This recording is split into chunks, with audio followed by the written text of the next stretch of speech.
Hello! Hello, hello. Yes, I think everything's working. Hi! This is me, and also...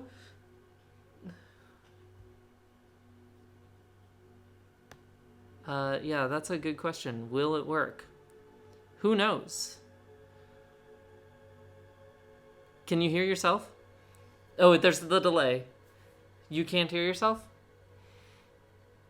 Ah, dang it. Okay, hang on. Let me mute the music. My brother's here, everyone, just so that I don't sound like I'm talking to myself. I mean, not that that doesn't happen.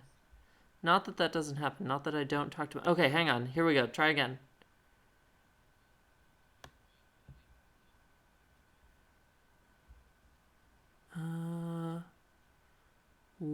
Oh, I know why. Silly me. Sorry. Hang on. Hi, Dia. Hi, Evie. Okay, I know what the issue is. Sorry. Okay, hang on. I got this. I am a fool. I'm a fool in human clothing. I'm a fool. Okay, I know what the problem is. Let me figure out. Here we go. Every time I do this, because here's the thing, right? I have to change the voice and I need to change the audio on. Boom. Here we go. Try it now. No. Ah, it pinged. It's gonna work. And I did hear myself in the echoed stream, so it's working now. Now I can mute it so that I don't have any feedback. Okay, well, say hello, John. What if I don't want to? Well, too bad. You have to say, ow, that clap was right in my ears.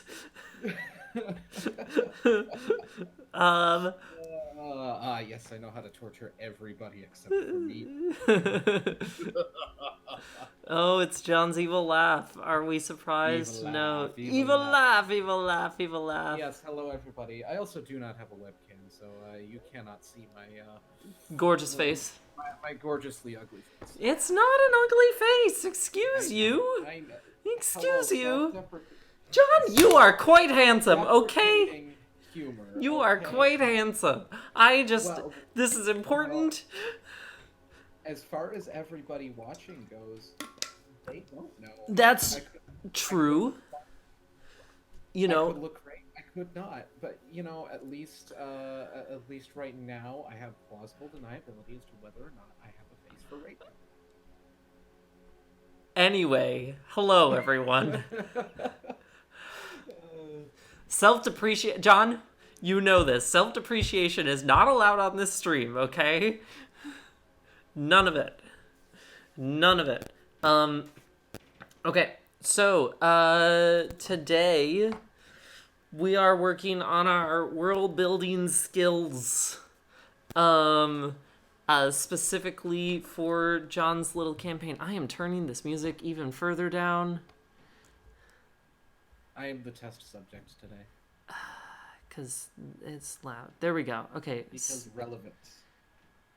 Now, I can't share everything about my world's lore because Rose will eventually be joining in on this campaign sooner rather than later. So, true. I can't give the backstory to the whole campaign or anything because I don't want to ruin it for her. True. And I appreciate that, Okay, now I need to find the well, while you're finding file. the I need to find the map. While you're finding the yes, what I can do is I can give everybody a little bit of a rundown as to what's going on. Please do that. So, I have sort of made a world, but it's a bit of a blank slate as of right now, letting the players fill in information that they want to, so we can sort of collaborate in world building. Kind of what we're doing here right now, actually, in a bit of a roundabout way. Public Wi-Fi is being rude. Well, public Wi-Fi is going to be rude. Hey, Heroes, good luck with the stream. Oh, yeah. Well, thank you anyway. thanks for joining for the little tiny bit. Yeah, no, I I appreciate hope it. public Wi-Fi stops being rude. Yeah. Anyway, so I made a map using Asgar's Fantasy Map Generator, which is Lovely. an amazing tool. Yeah. Uh, and I'm starting to make lore and everything surrounding it. I'm specifically looking forward to doing something with the bear pestilence that it developed in the zones. Wait, sorry. Say that whole thing again. One of the zones is bear pestilence, and I'm using that. You have a bear pestilence in there. Okay, John, I am officially worried. I cannot find the map. Do you not have like a recents folder? Recently used. It does not I have a recents folder, but it has all the stuff that I did during my last stream, and it does not have the map. Yikes. Okay. I'm officially worried. What? What if it's just gone? That would be my freaking luck. But here, wait, let me, let's, Yeah. Well, see what you can do while I continue with the rundown. the other thing I can do, though, is I can pull up Asgar. This is true. Because, With a lot of the information that you have put on there.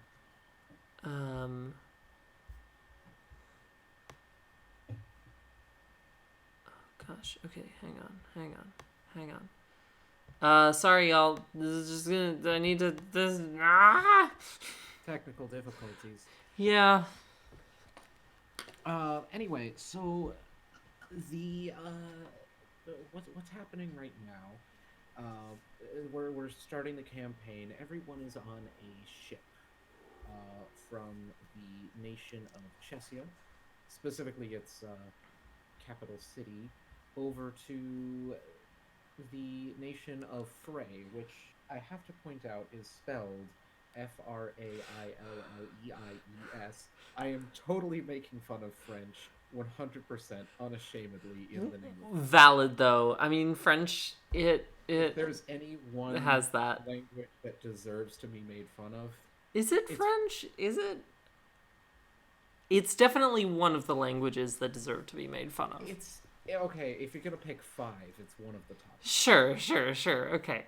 Maybe not Semantics. the one, but it's definitely up there. It's well deserving of any poking of fun that you get. Yes. Anyway, so the players are bound across a sort of large archipelago, much larger than I originally thought. Archipelago. Yeah, it really is. Pay attention to your scales when making your worlds, folks. It's very important. But you know what? We're rolling with it. Makes it more fun. Yes, it also makes much more available as far as options later on. I can make it the same world, but make a whole different area. Anyway, so the great thing is that this is gonna. I'll get back to that. I'll go all over the place. I have these players on this ship. They're all there together. Their reasons are their own, so they don't have to know each other, and I don't think any of them are going to. Maybe Ed and Sam will choose to do that, but we'll figure that out. The ship is going to crash, run aground near one of the islands, particularly large but not too large relative to everything else island, which happens to have a bit of a, let's say, border dispute going on. Yeah, to say the least. There's definitely a border dispute going on there. And Here, I'm pulling it up. Oh, you found it? I got not my version of the map yet. No, I pulled up Asgar. Pulled out Asgard. Okay. Yeah. So this is the general area we're talking about. Let me see what I can do about the main problem, which is finding this frickin' map, though. Yeah.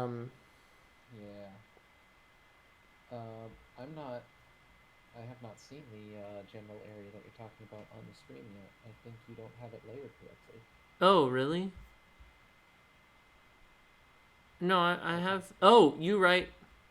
Shoot. Because I'm literally watching the stream as we do this. Yeah, no, my bad. There we go. There we go. I was just trying to figure out why that happened, what was happening, but I got it. Okay. Yeah, so you can see that these two countries have a shared claim on this island, or rather not shared, a disputed claim on this island. There is a tentative, very tentative standoff going on. And the players are going to crash land right onto the border at the north end and find themselves between a rock and a hard place. Yeah. Hang on, sorry. I am so you know that thing that happens where like you're all like I'm all like can't do anything with my brain whilst also doing another thing with my brain? You mean what like normal thought patterns are for the Yeah, both of us? exactly.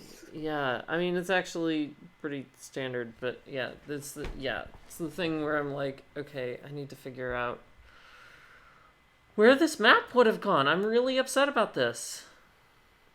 I mean, we can make do, but I worked for hours on that map, and if all I have is a freaking PNG file to show for it, I'm not going to be very happy with that. I mean, at least you can kind of like trace over it and you didn't lose everything, but it's still, yeah. Yeah.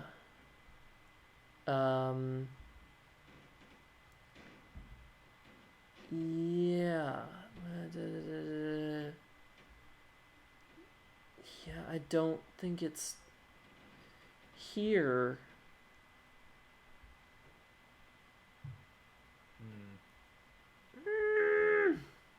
I'm trying to think if there's anything else I would have named it, but I think I named it Batua pretty early on. Maybe there's a way to open from autosave? Open. Yeah, there is a way. There is a way. There is a way to temporarily save this file. There is a way to open from autosave somewhere. It's just a question of where they are. But where did you autosave the file to?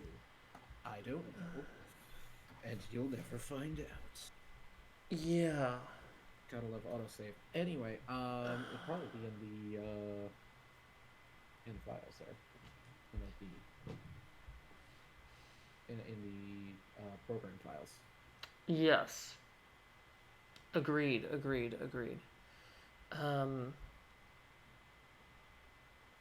So the one thing that we've got going on this island that a lot of the players will initially realize, but they will find out pretty quickly, is that there's also some island natives, of which Rose is going to be playing one of them. Mm-hmm. And joining the party later on. That's the reason why Rose is not joining initially. Also, so that Rose can help me develop this without ruining things a little bit. Hang on just a second. I'm also overheating. Okay.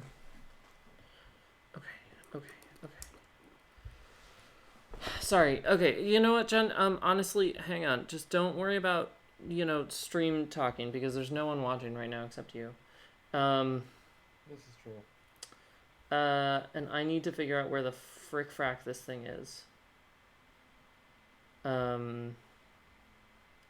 So that's important to me right now, and okay. Where would this file would have gone? In fact, I think there was something like escape Autosave location map.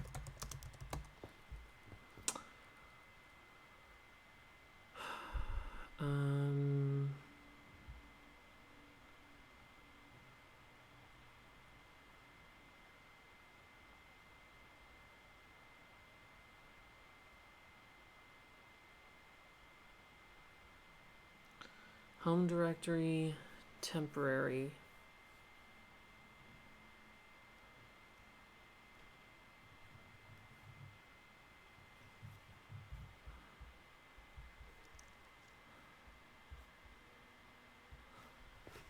Oh, it doesn't. Yeah, Twitch does not say you're watching, or maybe it doesn't say I'm watching. It says you're watching on my end. Oh, Evie. Oh, it doesn't say you're watching. Very much lurking. Yeah, You're hidden. you're so hidden that even Twitch doesn't know you there. Okay, well, keep lurking for a second because I need to figure out where the heck this file is. This is apparently important to me. Well, I mean, you spent several hours on it. Several hours. Several hours. How mad I would be if I lost several hours of work. I don't know if I'd be mad. I'd be upset though. It happens to me literally all the time. I'm not gonna say I'm used to it at this point, but I'm used to it at this point. Okay, well I just said you wouldn't say that. I have a very old version of it. Which is not super helpful.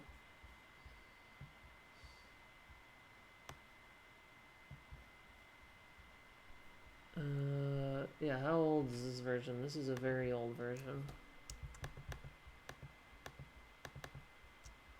Yeah, this is before I even clipped them. So that's not what I want. Glad we have something though. Yikes. Better than nothing. I should turn off the static on my phone. Yes, please. Thank you for your patience, Evie. Sorry about this. Trying to figure out where things are. Well,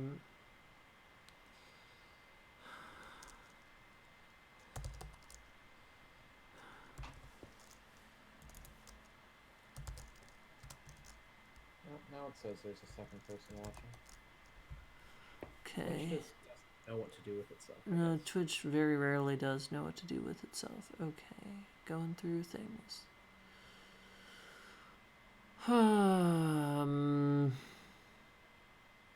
I might just have that one. I saved it multiple times though, so like this is really bizarre.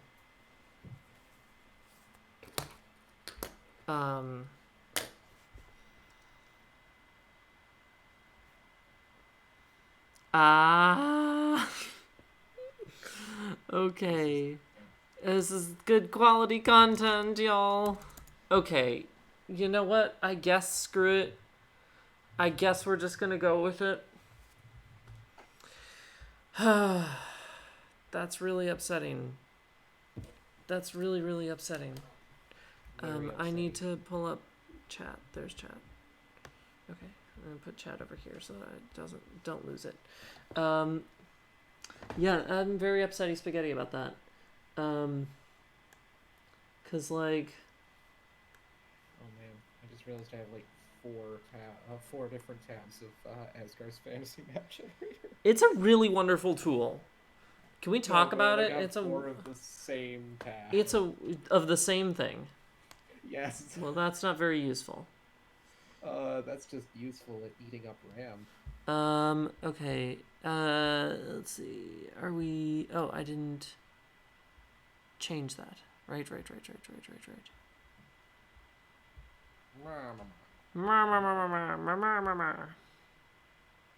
Yeah, then y'all can see it. Okay. So... that's the only option. Okay. Boom. So, yeah, so this is here. Oh, you didn't see what I have. This is what I have, John. Ah, Yeah. You can see why I'm oh upset. boy.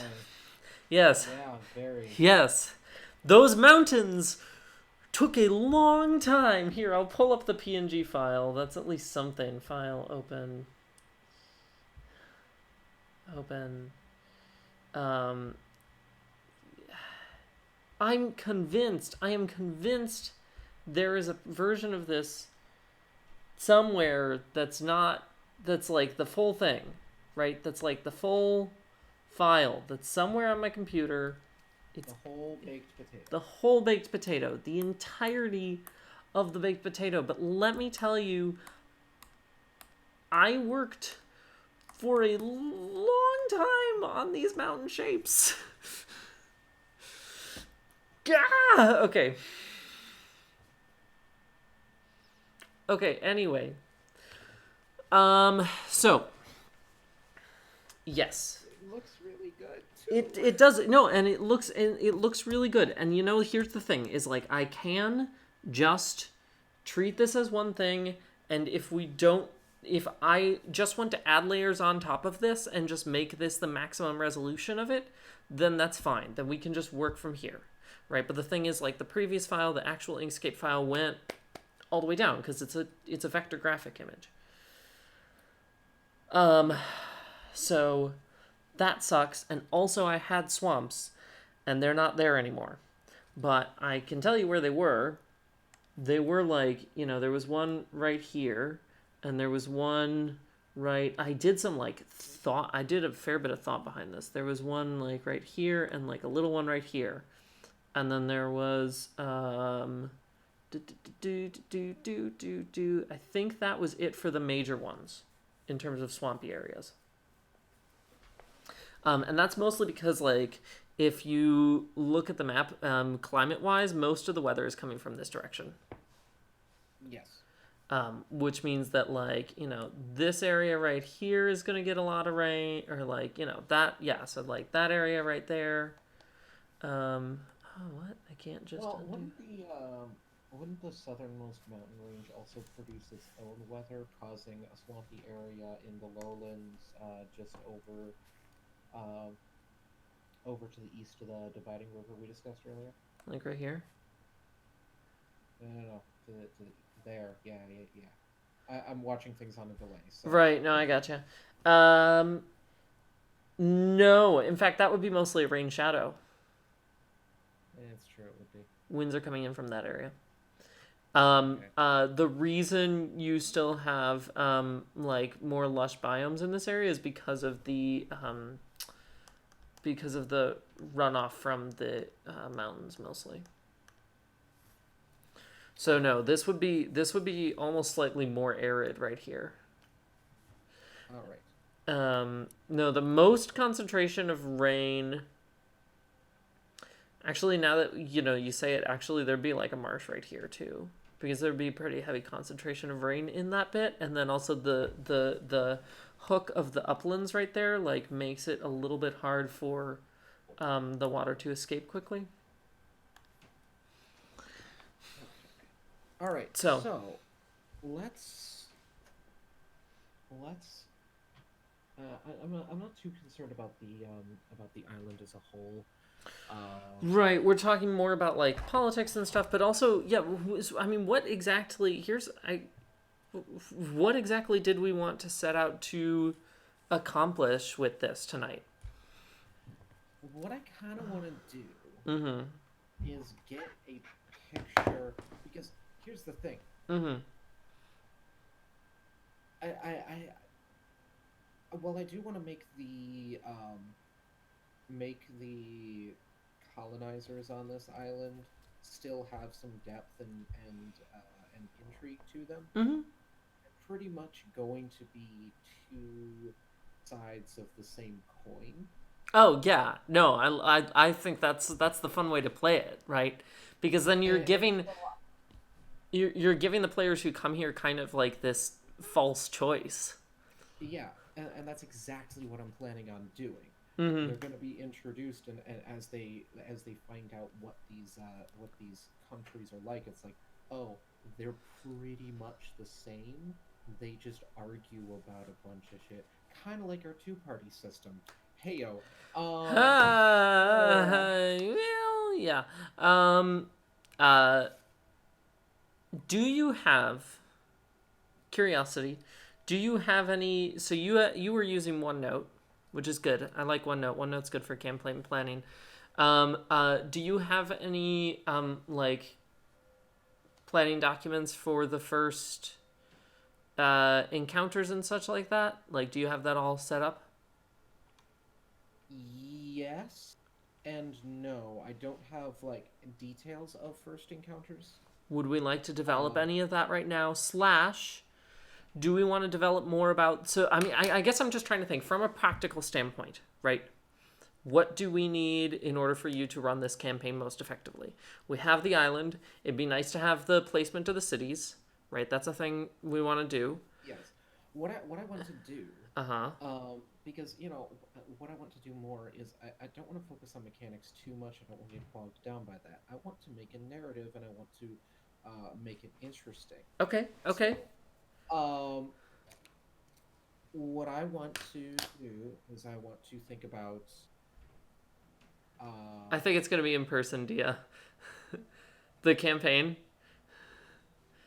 yes. Yeah, it's gonna be in Going person. to be the only person phoning in, and I do already have 4 players chosen, and they already are working out characters.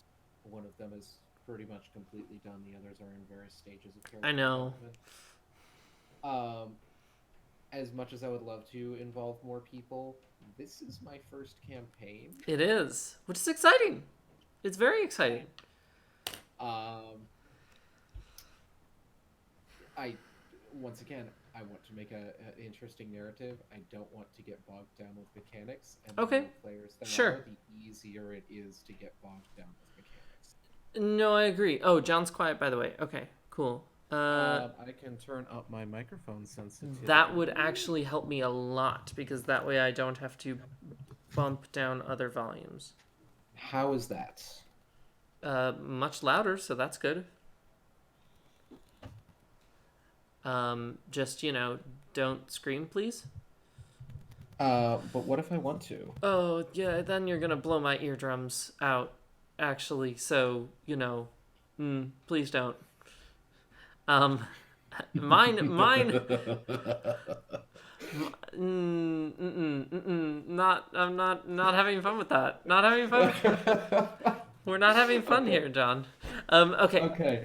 Um, yeah, no, but as I don't want to get bogged down with mechanics, so I would like to keep this to 5 people at a maximum for now, at least. So And as soon as Rose goes in, that will be 5 people. that aside, um, when we're talking about what we need to develop here, right? We have the.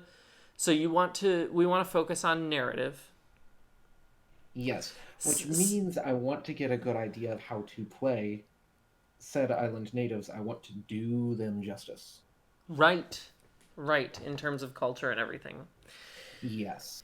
Okay. I mean, So that's one thing that I want to focus on. It wouldn't hurt to do encounter plannings for the first couple, or like, yeah, just planning the first couple sessions. But I have that mostly planned out. I have a pretty detailed outline as to what's happening, and I don't want to like make things too detailed because otherwise it will feel like I'm railroading. right. Huh. Oh, because the stroke style is really wide. Make that map a star. You're a star. Just do that. There we go. I just wanted to have the ability to put stars all over. Okay, cool. Now I have to. No, okay. Hang on. Keep talking. No.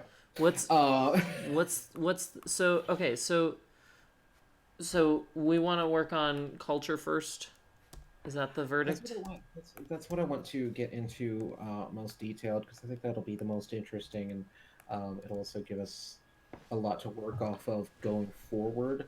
Because I mean, there's the entire first arc of this campaign is going to be on this island, Right. and it's going to be the player's introduction to the world.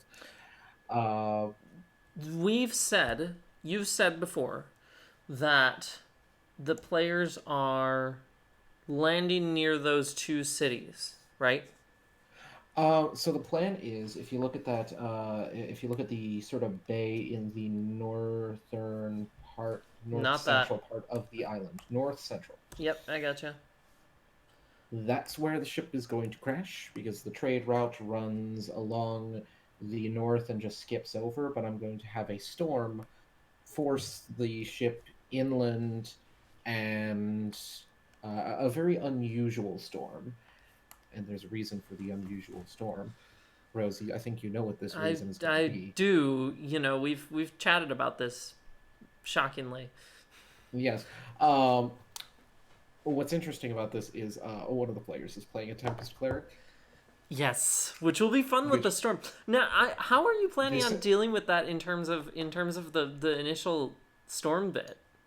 Well, they're um all level 1 though, so actually that they're probably. all level one, so like a level one Tempest Cleric is probably not going to be able to control weather at all. But if you Yeah. like interact uh interact with his god, it's going to be kind of a busy phone line signal going on here.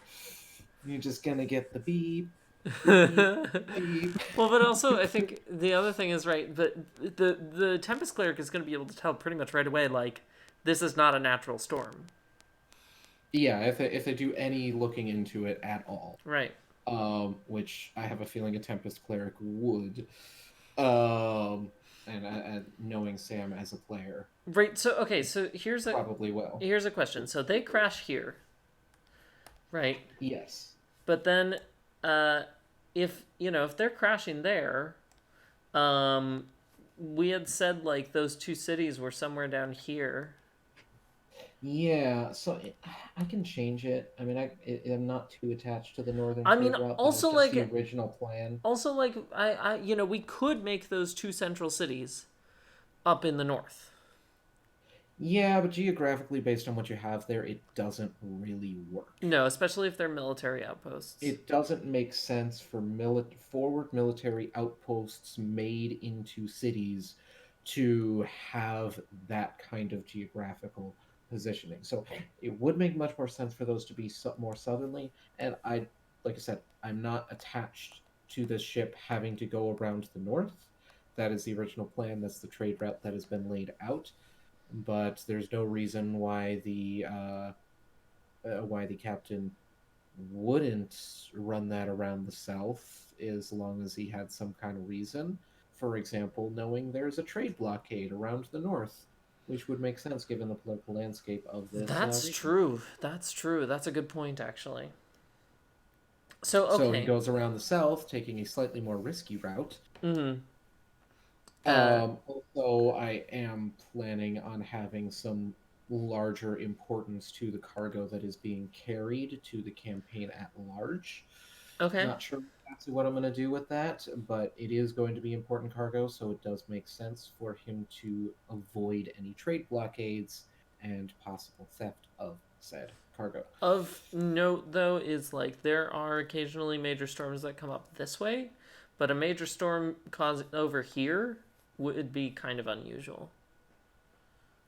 Yeah. So it's like take the risk, pass by, get complacent because you passed by the larger portion of the risk, and then suddenly that's not a normal storm. Right. Right. Um. So okay. So the I guess the other thing is right. So we have so it's not going to be in the north. Boop. Badoop. Um. So they're going to be coming down over here in the south. The question then becomes, My clacky keyboard. yeah, very clacky. Um, uh, like when we're talking about this area, so we want to know more about this area first, right? Because this is where the players are going to be landing. And also of note, like you said earlier about the scale of this, like this is actually quite big. Um, Closest analog based on real world is that this island is the size of Great Britain. yeah, yeah, Close to. it's close to. I can't remember. I can't remember if it's actually like slightly bigger or slightly smaller. It's a little bit smaller It's. based on what I'm seeing. I think you're right. I think it's slightly smaller than Great Britain, slightly bigger than Java. Is the thing that I had made a note of somewhere. Yeah. So one thing I did is I took the Google Maps walking directions from one of the most southern points of Right. Great Britain to the one of the northern points of Great Britain, and 9.5 days walking. Which So is it's actually like I think a reasonable size for a major first arc campaign map. Emily has Emily arrived. has arrived. Welcome, Emily. Welcome, welcome, welcome. There's four people besides myself watching this. Yeah, I know. We actually have people now. Thank you all for being here. Sorry about the initial technical issues. Still, Just some minor I'm problems. still angry that map seems to have disappeared. But we're here now. It's vanished into the digital aether. It happens a lot with me. Anyway, okay. So your players are landing down here, and we have these two cities. Now, the question is, I guess, exact placement of these and other major parts around here. This is where having this be an SVG would be really nice, because the more I zoom in, the more fuzzy this gets. Resolution problems. John, you just screamed, and I told you not to. I screamed quietly. Maybe I should turn my gain down a little bit. Thanks.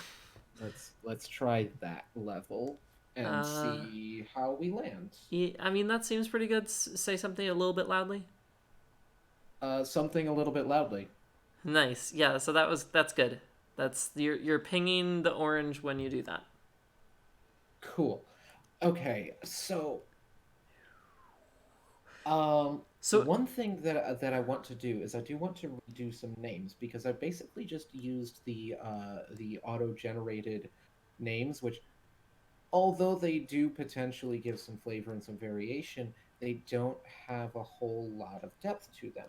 And one thing I did is remember that video that you showed me on names and world building. Mm-hmm. That you sent me. Oh, the place names and world building. Yeah, that's a fantastic and video. I totally want to use that. Oh, it's the only way I name things anymore.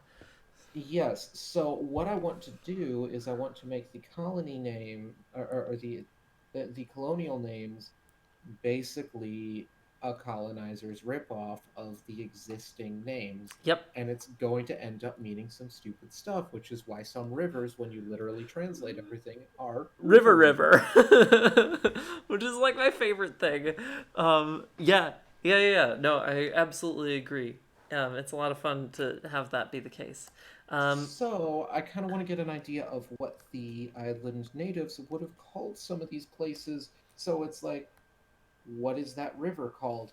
Probably their word for mountain river or something like that. Yeah. It's the largest rivers that comes out, or like central river because it's central to the island, something like that. Yeah, here. Okay, so let me pull up, if we're going to do that, let me go back over here and pull up my things about the culture and the names. So I have this wonderful thing. This is some work that just a little bit of work. This one saved. Just a little bit of work that I did on my own, previously, just some random stuff. This is basically what I did here is I pulled in all the names from because the indigenous people from this island are lizard folk, is something we determined. The island was primarily home to lizard folk until relatively recently. And so the lizard folk names in the like people names, character names for lizard folk in the Rose, you don't have it official. open I don't.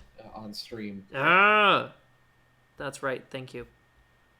I forgot. Perks of having someone watching the stream who's also a part of it. Yes, thank you for that. There we go. Also, I do not understand what the hell all the C's and V's are. Oh, that's fine. So it was a process. It was a There's process. something that's going on here that I am totally unaware of. And Well, as soon here- as I know what's happening, I will probably this will all make a lot more sense. Here, I'll tell you, because I'm pretty proud of this process. It's not perfect, but I think, doing this really helps come up with some interesting stuff. So, I mean, one of the things I did previously, right, which you have seen, is what I did with the Chesian names, which I actually don't really remember how this particular spreadsheet... No, I remember how this one works. I don't remember how sheet number 2 of this one works. So what I did here is I took... I've been using that one, so perhaps I love my clacky keyboard. I love my clacky keyboard, but everyone can hear what I'm typing. That's fine. Wait, what are you doing? I'm just pulling it up on. Oh, okay. I thought you were doing something specific. So, I've been. Have you been crossing off the ones that you're using or something? No, I've just been referencing it honestly, because up until just now I haven't had edit access. Oh, right. Would recommend crossing off ones that you've used so that you don't double use them. That is definitely useful. But what I did here is I took lists of names, like human Italian names from our world, and then mixed them with generated names from name generators for different species in D&D. So gnome, halfling, Goliath, dwarf, firbolg, orc, with decreasing frequency of each one as I went along, and just sort of mixed them in ways that I liked. Really, that's about it. Some of them didn't change all that much. Some of them changed a lot, and just played around with the names a bit. So that was fun. But it took a long time. Sheet 2 just kind of ended up being a more it's a compact version of Sheet 1. It's all the same information. It's just a little bit more readable. Yes. But the one for the lizard folk, this was a lot of fun. This was something I did relatively recently. So these are all the names from for lizard folk in the official text for D&D. That's the same thing. It's literally the same thing. It's just this is the D&D names. These are the D&D names as well. So actually I can get rid of column 1. Honestly, just do that. Of course, now there's this awkward space at the beginning of the sheet, but whatever. So took the D&D. What you can do is you can just do that. Yes. Or, undo that. Or just delete the column. Hold on. I'm just... I believe in you, John. Yeah, you believe in me, and there we go. I found... Thank you. Okay, so what I did with each of these names then is this is just based on vowel and consonant. So this is just whether, the consonant vowel order. I'm literally just transcribing consonant, vowel, vowel, consonant. Okay, that makes a lot more sense. I'm like, what the hell is all this? Yeah, so that's what this is. That's what this column is, right? So just to try and get a handle of the basic consonant vowel structure of these things. Mm-hmm. And I put little notes here when I combined consonants into one sound. 2 letters into one sound because they are one sound. So right. Like a TH, for example. Right. So yeah. So C star is any consonant after an H, or it's any consonant and then H. C star is my little shorthand for any consonant in here. So that's what this box is right here, right? C star, any consonant followed by an H is one sound. Same here. So these are just like me noting why I used one C there when I would have normally used two otherwise. Okay. So that's what these are. And then EA said that's one vowel sound, etc. So that's just me transcribing them. And then I said, okay, I want to make all of these. I want to find a way to like what is the randomized process? What is the process that where you would roll on a binary table, right? Not even, I don't. What am I trying to say? Like, what is the probability tree for these names? Essentially, is what I did. So Okay. So if it starts with C, right? So at first, ignore all the H's and just look at the C's and V's in this tree. If it starts with a consonant, then you have a choice between a consonant and vowel. If you choose consonant, which I said comes less often, then it is always a vowel, then it is always a consonant, vowel, consonant. If instead you choose... I'm only seeing one that starts with a consonant. That's why I said it's low weight. Like, less likely. But that one's a single sound. Oh. It's a TH. Where? Rodin. Oh. That's the only one, and it starts with a TH, which is a single sound consonant. You're right. Thank you. This is why I need people to edit my things. So there is no... I can get rid of this tree. Huh. That simplifies things a little bit. Yeah. Oop. All right.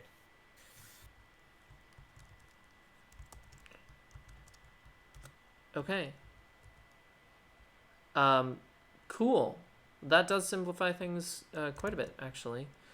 Because the thing is, like, for each simplification I make on here, there's a lot more simplifications down the road. Oh, that's beautiful. Lovely. Yay! Thank you, John. Appreciate it. Yeah, this is literally programming. Wait, Emily, what was that? It's language programming. Does Valignat mean bum? Is that really what it means in the Draconic language? Lol. Okay. I need to look up the edit history on this. Hold on. Do it. So that's what this is. These are just probability trees for... These are programming. This is me programming. It means burn. It was burn. Did your brain auto translate to...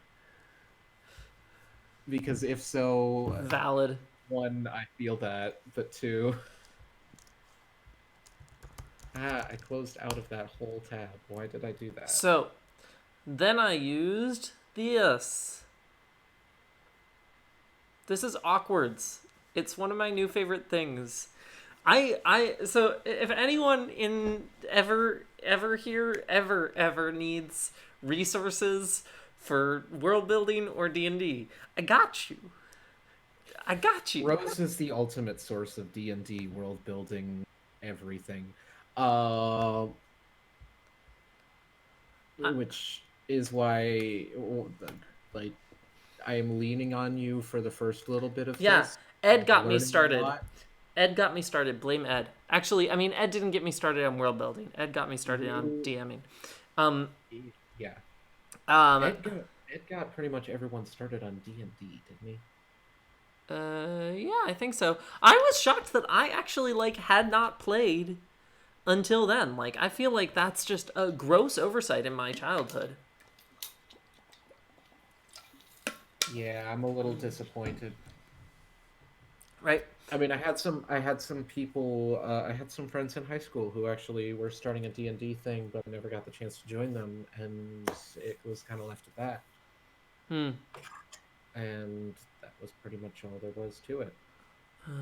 Let's see, what would it be? It's a dot. I'm trying to find the awkward settings. There we go. No, wait. Yeah, open. Aha! No, So you're... There we go. Okay. So these are the settings I've put in. They're awful. It's such a mess. It's such a mess. It's such a mess. It took a lot of fiddling, and it's such a mess. And also, I also have a version of this that I put in Sublime Text, which is one of my favorite things ever. Here, let me pull that up so y'all can see it. Hello. Hello. Yes, John is here with me too. Yes, I am also in here. Hi, hello, all. Hello, Mama Turtle. Is that Meg? Yeah, what I've decided though, John, is I'm trying to refer to people by their usernames mostly. With some exceptions. Yes, so this is John's D&D campaign. We're working on it. But right now we're talking about names. Yes. Because names. Yes. And words. Yes. And wordy words. Thank you for that. Yes, John. I mean, am I wrong? No, you're not wrong. Wait, here, I need to add a capture. God, it really amazes me how much of language is derivative of itself. Oh, yeah, language is weird. Like, oh, yeah, because y'all are like moving Saturday? Yeah. Okay, where is it? Where is C? Yeah. No, it's one thing that always just how ridiculously common John as a name is when you consider all of its variants. Oh, right. Okay, so I'm just gonna quick transition over to this because this is my nice indented version of the code in Sublime Text. It's beautiful. It's beautiful. Don't doubt it's beautiful. No, it is very beautiful, but it's also a little bit bloated. Intimidating. It's a bit bloated. Now, the frustrating thing about this is that even in Sublime Text doesn't know any of my not coding code, so it's not gonna like color code any of this. Normally, one of the nice things about Sublime Text is that it color codes things. Anyway, no one should ever go this deep into their world building. Don't do it. It's a bad idea. I am absurd. We have gone off the deep end. This is the deep end, and I jumped beyond it. I went, don't do this. Do not do this. This is ocean deep. So this is me coding using the language of awkwards, actually. The frustrating thing about this is that I have to take this and then export it in such a way so that it collapses all down to one line without any spaces, which thankfully with Sublime Text is pretty easy, because the problem is that awkwards only takes things as one line, this bit right here, this highlighted bit. So that's why this is very long, right? Normally this pattern is pretty short. This is probably not the intended purpose of this program, and I am kind of just sort of usurping whatever the developers intended. But anyway, the nice thing about this is when you do this, boom. Oh, I fixed that in a later version. K, have no sub-patterns assigned. I definitely fixed this in a previous version. Okay, I don't know what's going on here. Rose, what have you done? You know what? That's okay. I have a document here with the algorithm saved. So that I can just copy paste it, because I did not want to make to do, you know, like, I don't want to write that whole thing out again. Okay, here we go. And then I also had some filters on it, but that's okay. Okay, so there we go. There's 100 names with this, you know, thing. It's a little bit cropped. Oh. There's 100 names. Is that better? No. No. Oh. Wait, can you... Why am I reminded of that one, Nice crop, shitlord. Oops. Okay, hang on. Let me just go ahead and... Whenever somebody shares a There meme we and go. typically somebody also provides an image as a reaction that's a terribly cropped version. Okay, there we go. There we go of nice crop, shitlord. Shitlord. So this is it comes up with stuff.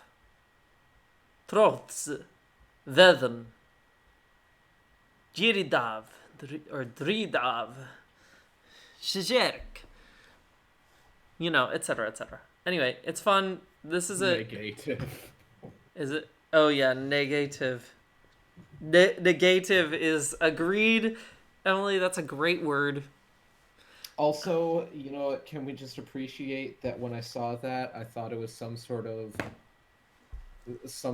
way of saying it with a Russian accent, and can we just appreciate the fact that we can use that to make fun of Russians that don't like gay people? Wow, yeah, I mean, I guess. It's a bit of a roundabout. Going on a bit of a tangent there. Somehow that activated Google Assistant. Oh, nice. Like my Google Assistant just came up. I think it thought gay people was the prompt.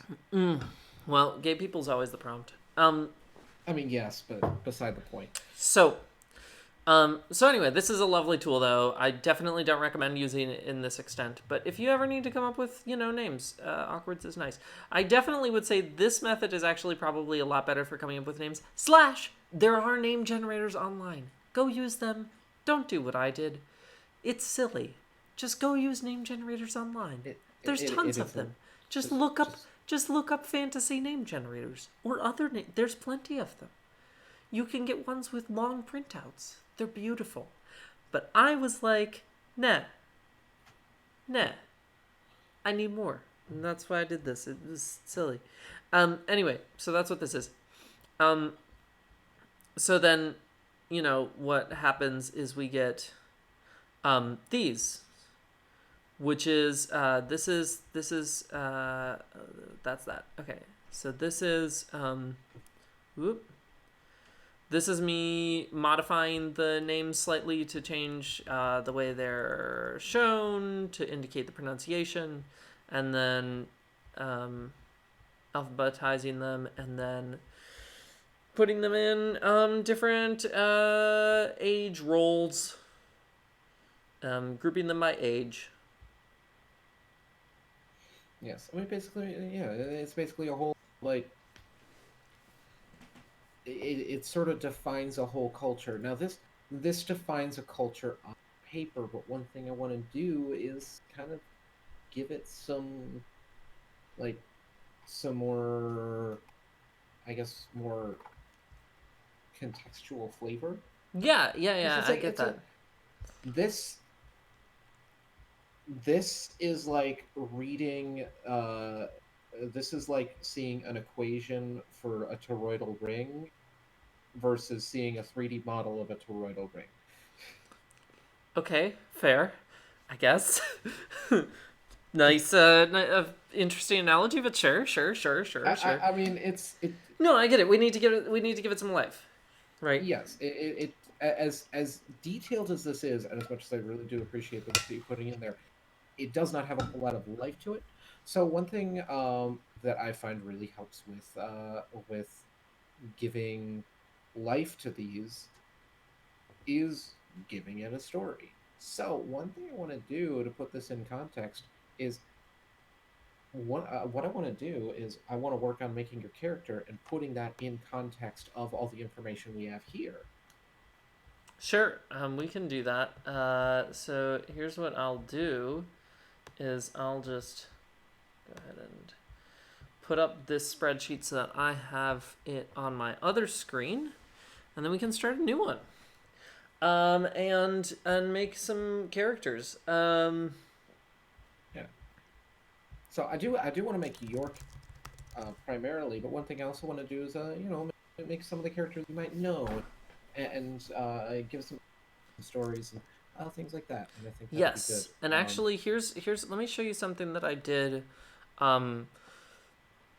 for this sort of thing previously, and I think this is a really useful thing. Matt Colville actually does an excellent job of this. As much as I'm not the biggest fan of Matt Colville, generally, he's very much a white guy, a very much a white cishet guy, and it shows. Seems nice otherwise, but that's a consistent negative in my book. So, yeah. Where am I going? Where am I going? I'm going over here. So this is something that I did for something that ended up becoming a. So this is just a town. I did.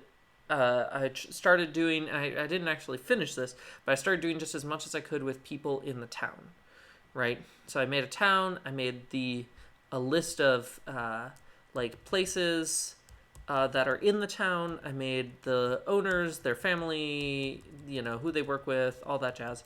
And then, sort of general age group and species. And then I started filling in this. Cast of characters in order of appearance, name, job, description, relationships, children, assistance, motivation, secret, what they know that no one else knows, and then notes about the voice for voicing them. Right, so... Rose. Yeah. Holy fuck. I go all in. Would you say you go off the... I think this is it's a good reference sheet, okay? I'm gonna copy it. No, you're not wrong. It is a great reference sheet.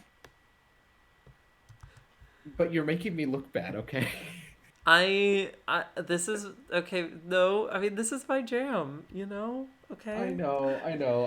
I do not have the amount of, The amount of, the amount of yawns, the amount of time to be able to devote to something with this much detail. I probably don't either. Because, I do have... A 9 to 5. It's a 7 to 5. Just throwing that out there. It's a 7 to 5? 7 to 5, you said? It's a 7 to 5. 7 to 6 today. Yeah. Gross. Yeah, I know. And really actually, I got in at 6:30 because we had some setup that we needed to do. So. Thank you so much for joining me today. It's been a hell of a long day for you. Yeah, and I also do work tomorrow, so I do want to wrap this up a little bit soon. Yeah, sure.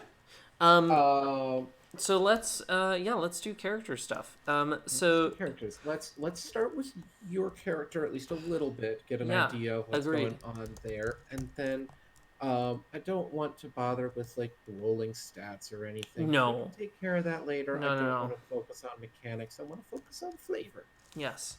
Because the flavor is kind of what ends up making you decide on what you want to do with the mechanics in a roleplay scenario, instead of just deciding this is what works best to optimize this character. And not like a totally valid way to play a character, don't get me wrong. No, I'm not a way that I like to play things. And also, I'm just gonna say it, honestly, if I ever have players in my games that start to lean too hard into optimization, I vocally discourage them from it, because it makes things. If you are able to roleplay, if it doesn't diminish roleplay, it's okay. Yeah, there's a certain amount of optimization that is good to do, but at the same time, when it starts to interfere with any ability to roleplay, then yeah, you've gone too far. Thanks, Mama Turtle. Yeah, no, agreed though, John. Agreed. So let's pick up a few people on here. Do we have a name? We don't have a name for the smuggler person. I would like your character to know them. Yeah, no, for sure. It would be helpful. Do you want the Knights of Shanur? We are the pride of Shanur. No, but they're glossy of eye, fang, and fur, not scales. You're right. Okay. Pride of Shanur. Yeah, Emily, I think you strike a pretty good balance with it. No worries. Yeah. No, it's I just for my own stuff. Okay, hold on. I need to pull up this video and share it with the people in chat to watch at your own time. Oh, the Knights of Shanur. The Pride of Right. Shanur, not the Knights of Shanur. I Um, cannot say that. Shanur. The Pride of Shanur. Now try singing it. The Uh, Pride of Shanur. I think it's easier because you have more time for it. Because it's over. Yeah, it's over multiple syllables, you know. So That was a voice crack. it was a voice crack in my ears. I am Bad. The Pride of Shanur. I should play it for the stream. You're 100% right. I don't want you to get a copyright. I'm not I going to think get a copyright on my- Pride of Shanur. I've done it before. This is Okay. one of the ones that I don't actually get a copyright strike on. Haven't yet. I mean, you know, you're not wrong. There are definitely ones that. Can you hear that? Or can they hear that? Oh, I don't know. Yes. Okay. I mean, it is like space themed, but it's great. Oh gosh, it's beautiful though. It is a little on the quiet side though. I am not gonna make it too much louder because I can. It's very loud for me. But I love the yeah. Oh god, also Veranti's eyes. Okay, by the way, I am unabashedly ripping off Veranti's eyes. I am using that as Are you using it in this? No. It will happen later. Okay. Oh, like later in the. Oh, am I gonna run into Frondi's eyes? Yes. That's terrifying. Okay.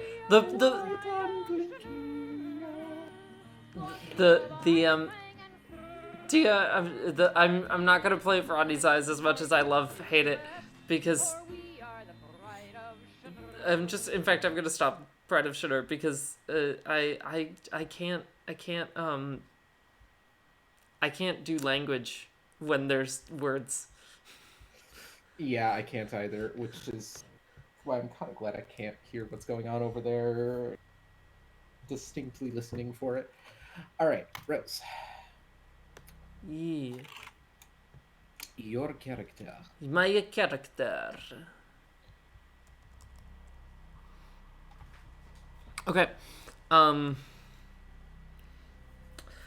one of the other things that actually of note, right, and this is something that I've been building into the names here, is that although all y'all in chat definitely check out Verandi's eyes if you haven't seen it. John, can you link them, please? Yes, I can. Thank you. It's important.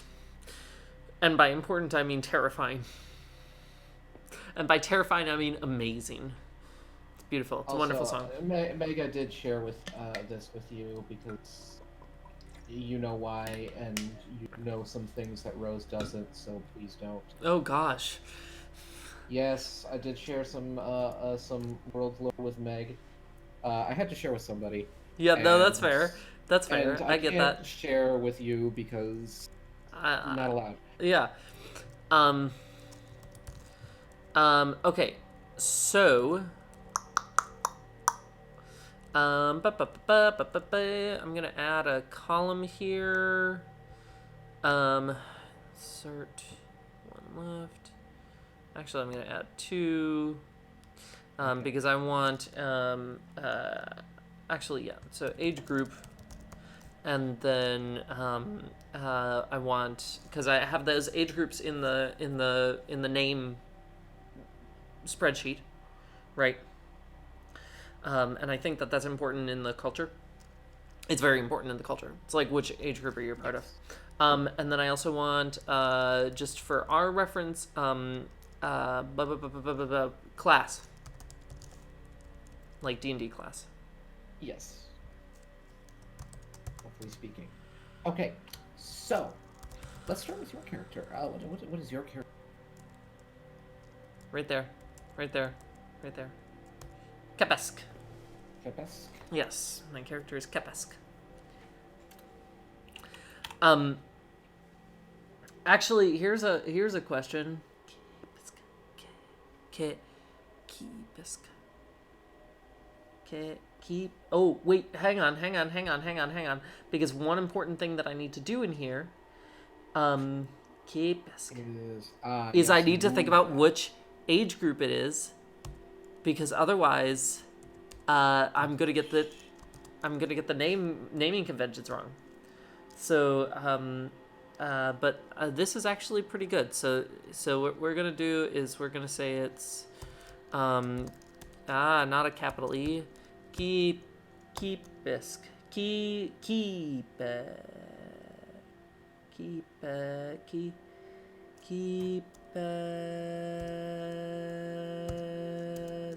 yes, keepisk, keepisk,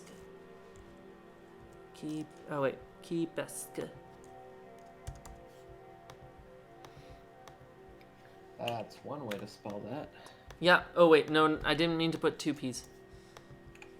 Keep. Wait, no, I didn't mean to put two P's. Go away.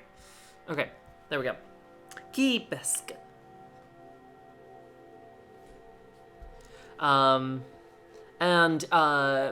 the first vowel is long. So one of the things that I built into the naming conventions here is that there are long and short vowels, just like in Arabic. So I would actually, it's like a really, this language basically ends up being a really weird mix of like Arabic and Russian. And they all talk in Russian accent. No, they don't talk in Russian accents. No. No. Disagree. Wrong. Incorrect. No. I will not. I will not stand for it. Yes, they call each other comrade. That's a different issue. Comrade. Yes. Actually, I think their word for some things might be like comrade. So my character is in the regular old adult age group. So that's that one. Oh, adult of mature age, yes. So this is like of note is that this would be like really anytime after your, so there's naming ceremonies. There's several naming ceremonies. Like, right, the one of the things is that by saying, and here I can pull this over again. Woo, that's big. That's big. That's okay.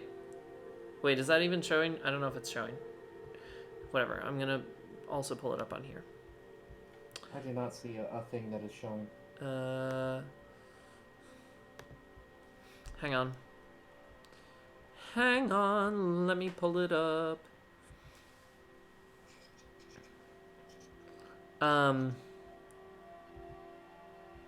So, load please, there we go. Okay. So, there we go. So, in these age groups, come on.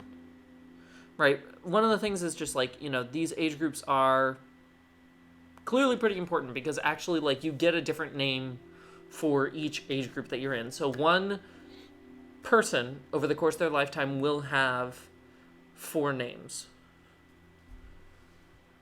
One from when they're born, one from like in their teen years, one as an adult, and one as an elder.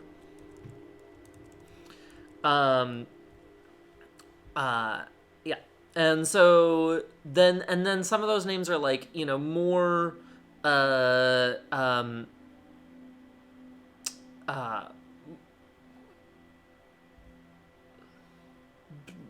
one of the things about these names is that they're more I don't know what I was saying with that. I lost my train of thought. That's okay. Whatever. So need to think about this. Because actually I want my character to be in this group because I'm Ace so I don't want to play a character who's not Ace because, hi, it's me. I don't, that's what I'm doing. And actually, yes. By having a name that is starts with a K and ends in a K, it is already more likely to be in that character group. So that's good. So Nalok, and specifically Nalok, group 2, or specifically group, I don't know what number I said this was. Group 7. Thank you. Group 7. Unwilling to mate. There we go. I need to put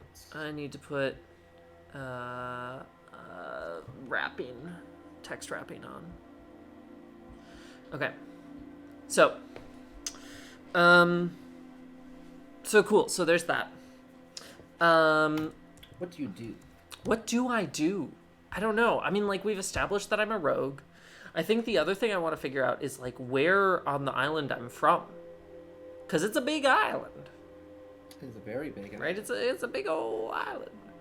Now, I like the idea of you being in the same proximity as the ritual site that we discussed. Oh, yes. There is a ritual site on this island that we are making that allows the lizard folk that live there to control the weather. Yes, to a limited degree, but certainly more than one would naturally. Yes, I stab. I am rogue. Stab. Well, I mean, everyone's. That's my job. D&D is stab. That's true. How you stab? Do you stab with magic using the great knowledge that you've learned? Do you stab with magic and then blow yourself and allies up? Do you stab? Sorry, what was that last one? Is that sorcerer or something? Yes. Nice. Nice. Okay. Do you stab all sneaky like? Do you stab but as a bear? Do you stab at a range with arrows? Do you stab at a range with arrows while talking to a bear?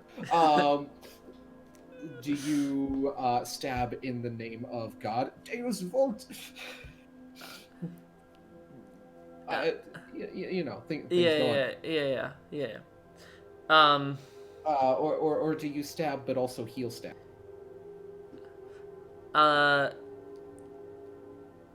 Yes. So, okay. So, where is the ritual site for the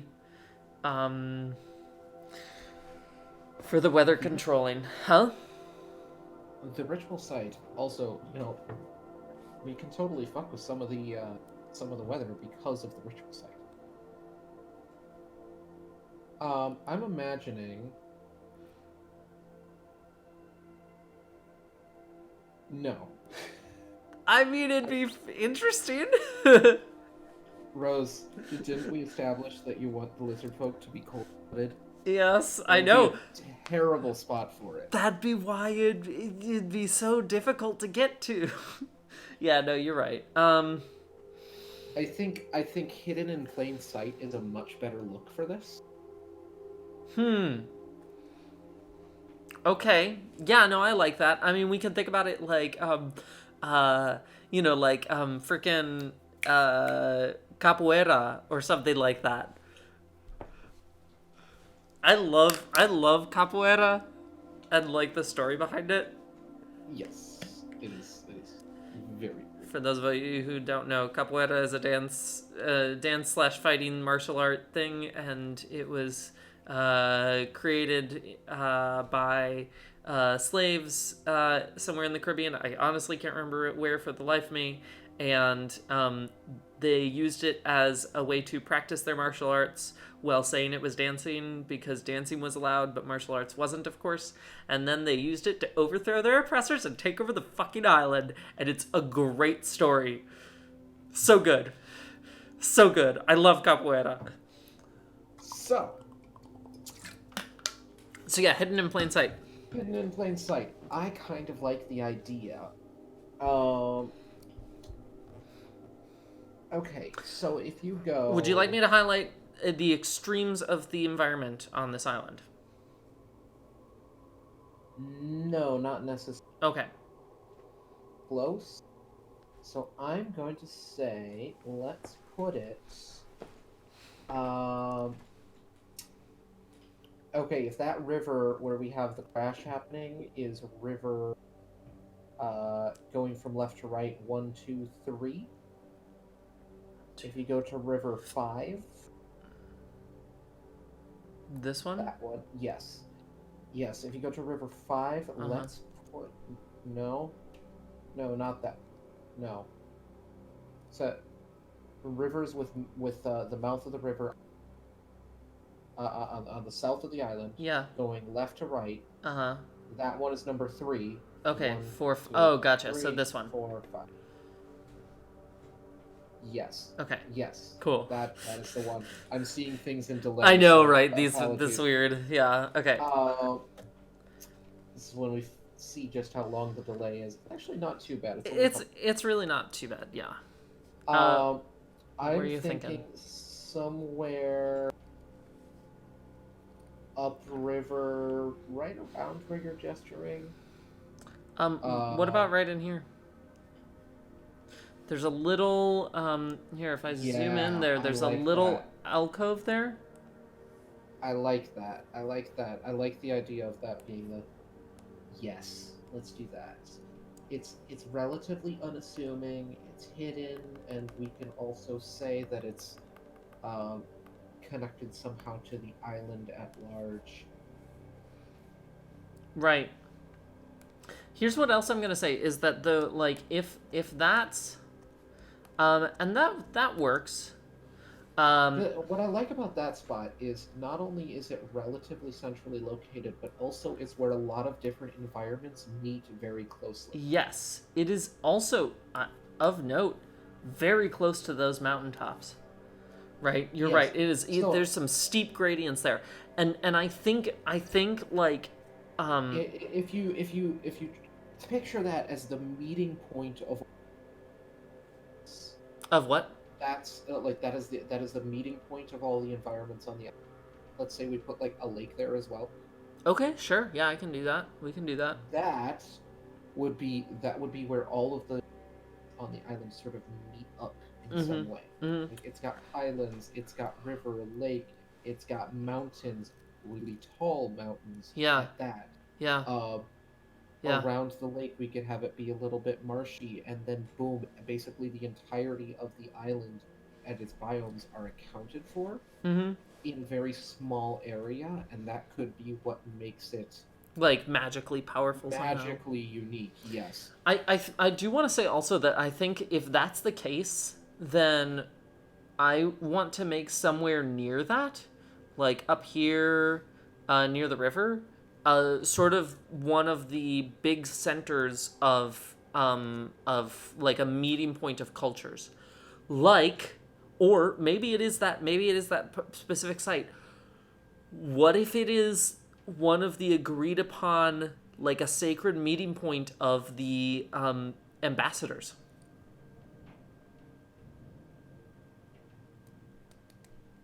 Like between the two fighting nations, or between all the different groups, between all the different nations, for lack of a better word, of the lizard folk. All the different cultures there. I like that. I do like that. Mm-hmm. Why don't we put not immediately adjacent? Bye, to Mama it because, Turtle. You know.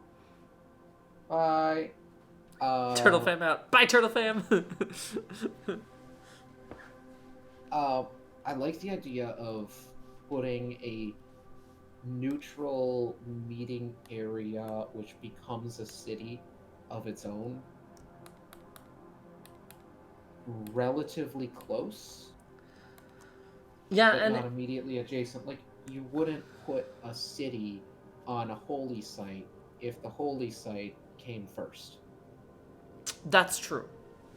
That's actually, I beg to differ. If the holy site came first, you would put the city on the holy site. But depending on the holy site, actually. Yeah, it depends upon the holy site. Right. If the holy site relies on its own environment to be holy like that, yeah, then you're not gonna freaking touch it. But you are gonna put it nearby. you would put it nearby. So I like the idea of one being nearby, and I also like the idea of it being taken over by colonists, Mm-hmm. Mm-hmm. And and I most and a lot of the lizard folk forced out. okay.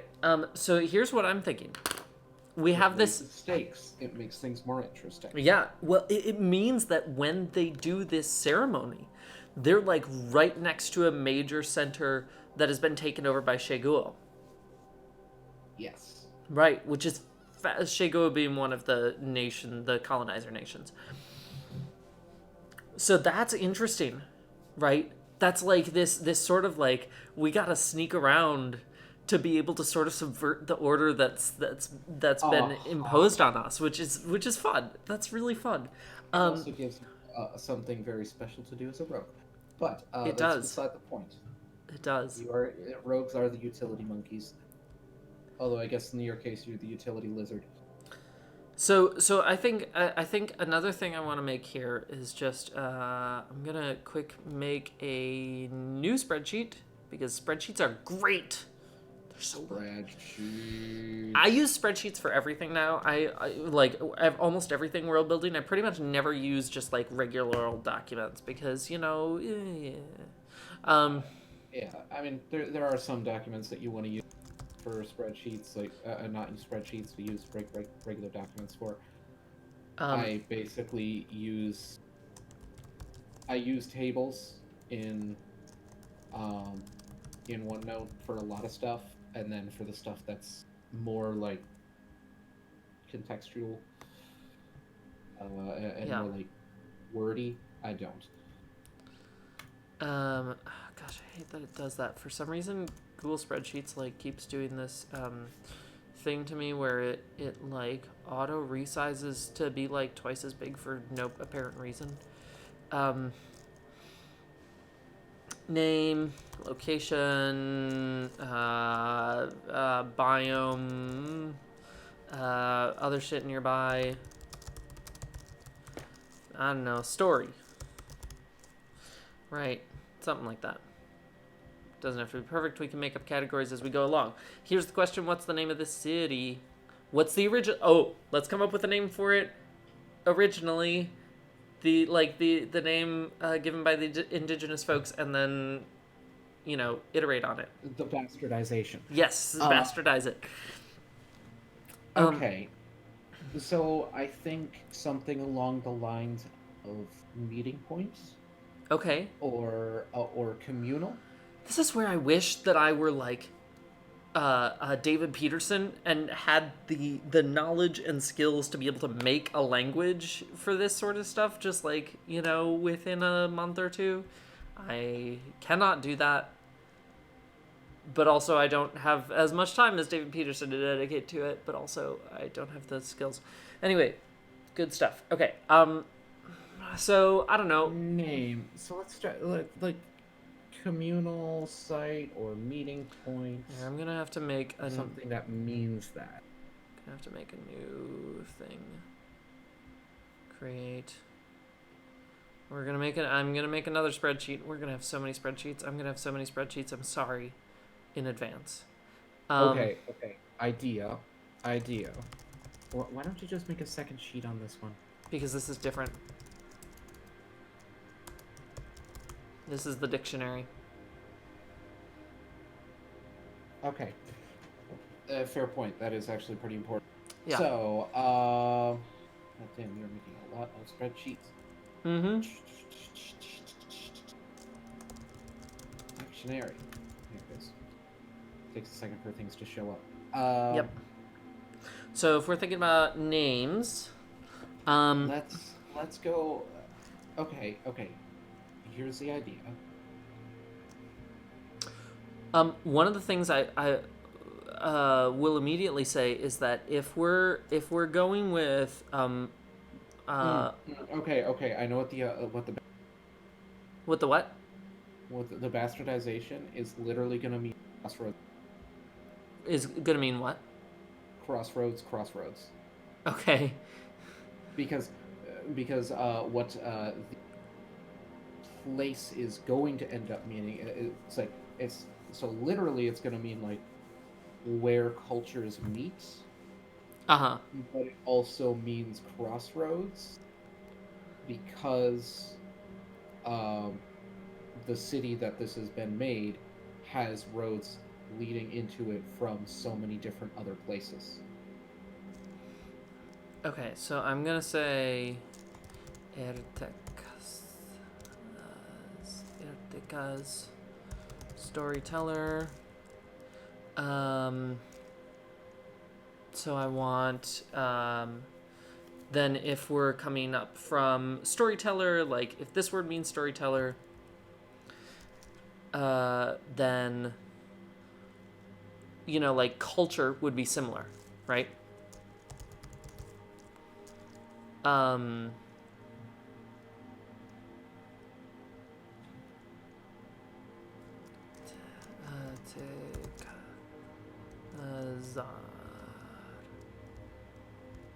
Tekazar. Kazar. Okay, so then meeting of Kazar. culture.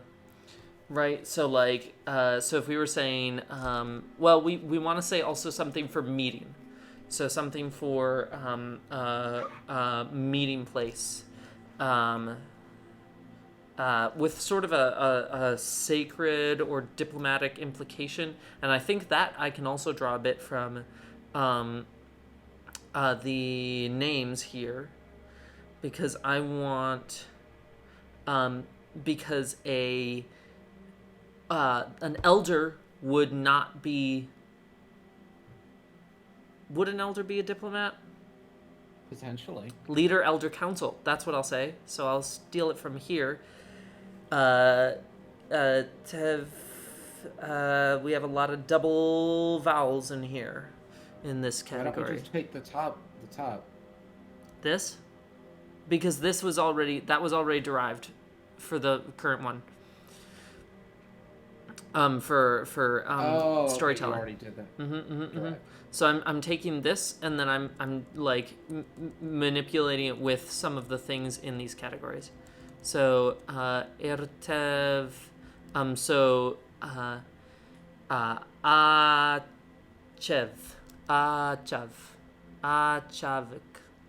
Achavik. So Achavik. Literally just making this stuff up. So Achavik is what do we say? This is diplomat, or not diplomat, or like leader, ambassador, because those people are essentially the same sort of person, right? Achavik, because it's speaker for the people. And so if we... Is this all showing up on stream? Yes, it is. Okay. So if we have Achavik is the leaders and the ambassadors, then the meeting place would be named after them. Well, so then leader. Let's combine those two. So Chavik-Kazaa. Well, I wanna get a meeting place from this. So what I'm doing is I'm kind of like deriving like this, and then combining this term and this term. Okay, gotcha. Yeah, so I'm pulling the top down. So Achavik is gonna turn into meeting place by having some sort of difference applied to it. So it's gonna be I think a similar sort of thing where we cut off the two first bit, we say Chavik, and we say I think, how about this? Chavikar. Right? That's following the same sort of convention. It's a little standardized. Chavikar. That does make sense. Right? That does make sense. Tekazar, and it's trilled R's, by the way, whenever there's two R's. So it's Tekazar and Chavikar, right? Knights, the pride of Shadar. Okay, so so we get Tekazar and Chavikar, And so we would take those together to mean like the meeting place of the meeting point of cultures would be some sort of combination of this. I think if we're I think it would just be something like cha tek ja tek ja tek ja tekar. Okay. So why don't we make the city's name Right. just Kind of Tekar? tekar. Okay. Yeah. City's name is Tekar. And as a result, the now bastardization of it. Oh, yeah, okay. Okay, gotcha. Is going to be the Car Crossroads. Now that sounds a little bit weird. The car. Yeah. No. The thing is, like, this word would also be just like in that video. This word would be kind of interpreted through the lens of their language. So if their language is common, then what I would say, okay, first off, that's not a trilled R. That's just a regular R now, right? If we're interpreting it through common, that's just a tekar, right? Tekar. Tekar. This becomes a schwa. Tekar. Tekar. And then one thing I would see is that changing, right? Because it's tekar, but if there were a spelling change where you were spelling, right? If I'm looking at this right now, maybe someone would spell this with this, but then someone reading that would go, oh, Tessar, French, soft C. You cut out for a second. I did not hear you. Oh, really? Yeah. So what I did? Just the last little bit. Just last. Oh, so I just said French soft C, right? So Okay. so this turns into this, Tukar turns into Tusar or Tassar. Tassar. Tassar. So Tassar or Tassar. Tassar, however you want to spell it. Yeah, okay. Yeah, so let's Tassar. do that to the Tassar Crossroads. Yeah. Which, in a way, literally means crossroads. Yeah. Literally means crossroads. That's fun. I like that. That's cute. That's good. I like that. Okay, so that city is called Tassar Crossroads by those. Are you typing in what other shit is nearby? River 5. That's super important ritual site. Wait. Oh, I had what you selected. All of that. I mean, am I wrong? I mean, no, but let's figure out the dominant one, right? The thing is, right, if I look at the map, that's sort of the place where the winds are going to be coming up and blowing in a fair bit of storms, but a lot of them will have dissipated by that point. So you're going to get actually, it's pretty much going to be woodland, like thick woodland. Yeah. Honestly, most of it, Yeah, most likely. Thick woodland with river. Thick woodland with river and a twist. And a twist. That's super important ritual site. What a twist! Okay. That's a twist. Yeah. Very twisty twist. Yes. Just the tip of every biome. Yep. Thank you. Right. Okay. Cool. So that's that. What else do we want to know about this city? It's been, right, so here, I need to turn on text wrapping because that's always important. Okay. And that way we can do this. Yes.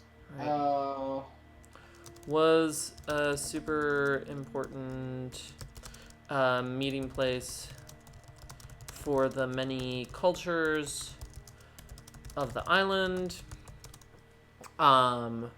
Since colonization, what the leaders have been, so the government there is run by the colonizers.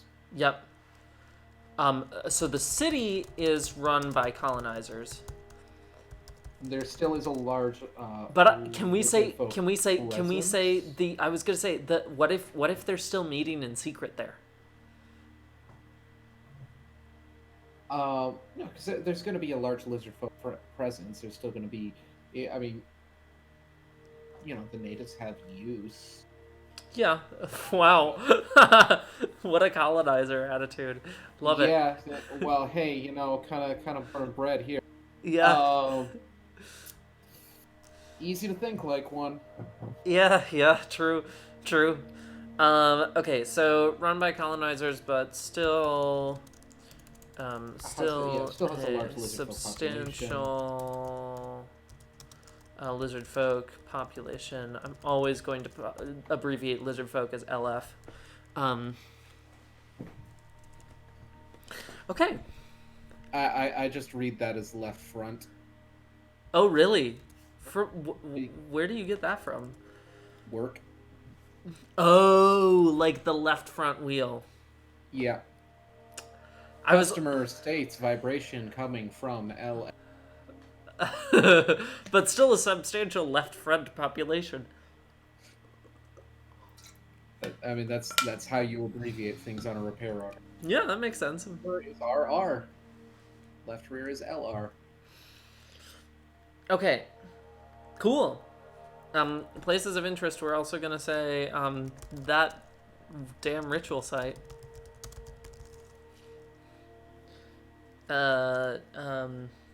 Location. Near Tassar. All of them. I don't know, mountains. No, it is the shit nearby. Yeah. Well, but also like I think the other. So here's the other thing. Other thing I'm thinking, right, is that if the place with the stuff and the things and the other stuff. Story of this. I mean, I don't know. Like it's super important. This is where the ritual happens. Yeah, it was found. It was found that this is where, with the right casters and the right and the right the number of them, you could use it to control the weather on a larger scale amongst the island. That taps into the sort of essence of the island itself. Natural environment enhances weather controlling magics. Yes. Now here's the question. The indigenous folks of the island, when they are casting this ritual, right, is it seen as sort of a is it seen as a bit of magic that they do, or is it seen as like a deity thing or something else? I suppose it could be something else. Oh no, I have a feeling they're going to be super secretive about this. Uh-huh. This is their leg up. This is what they have as an advantage. Yeah. And if they give it up, they could lose everything. Not to mention the fact that it's incredibly important culturally. Right. I guess my question is, like, even before the colonizers came, like, right? Because I feel like they were using this even before the colonizers came. Like, this is not a new thing, right? Definitely using it. So was it? So is it part of like some set of religions, or is it a thing? No, because I mean, remember we're talking. We're talking what? we're talking about a world in which magic is a known and like It's a commodity. studyable, and it's Yeah. yeah, and not a very rare one at that. Yeah. Okay, fair enough. Fair enough. The way I'm putting things in this world is it's not uncommon. I would say like 1 in every 5 people will be able to learn 1 or 2 cantrips over the course of their life. It's that common that like it's not unheard of for your average person to just be able to learn a couple things about it and to be able to use it a little bit. However, powerful spellcasters are more rare, and it takes either some sort of special connection to a god or so on and so forth. And there you go, you have all your classes. Uh, or a lot of rote study or fill in the blank. But the point is, magic is a no and not uncommon thing in this world. Mm-hmm. Mm-hmm. So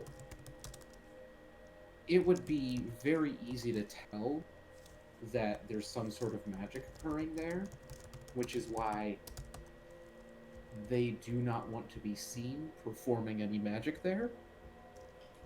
Right. Because then it immediately draws attention to it. Right. So they're keeping this on the DL until they unleash it. Super DL. Okay. Like this is like.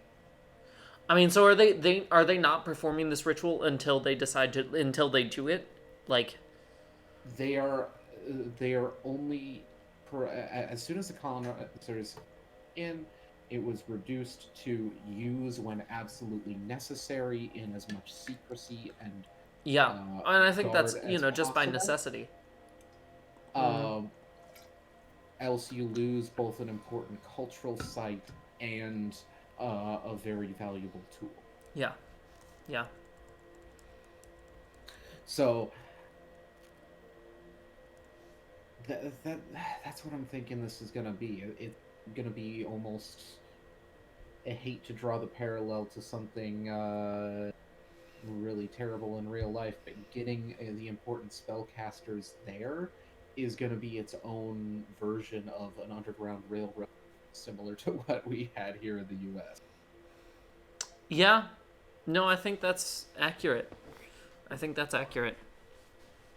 Yeah, it's very much a sneaky operation.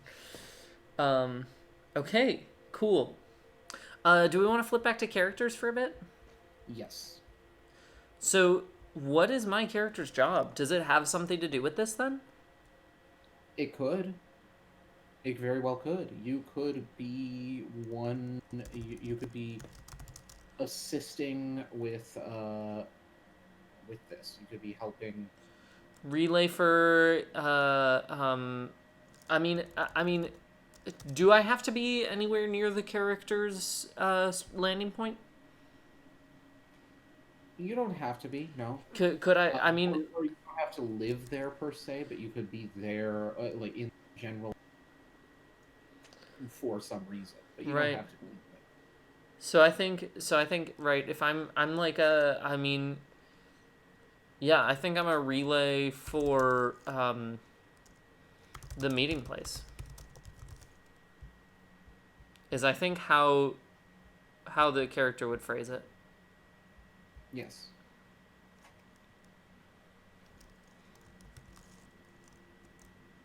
He is a lizard. You mean they all look the same? Yeah, they all look the same, and they all also eat their fallen brethren. That's a thing they totally do. Yes, one thing that Savages, barely even human. Anyway. One thing we're doing is the stuff in the handbook. Yeah, I have a spreadsheet for that. You do, and I love the sassy comment on it. Thank you. I'm pretty happy with them. Yeah. They're actually excellent negotiators and learners if you friggin' let them have a chance to do so. Yes. So this is like all the stuff that the book talks about. And then what is really going on over here? Yeah. Because So it's good to take basically, inspiration from where you can, but got to change it up. yeah. So basically, also I just love scaly Oh wait, where?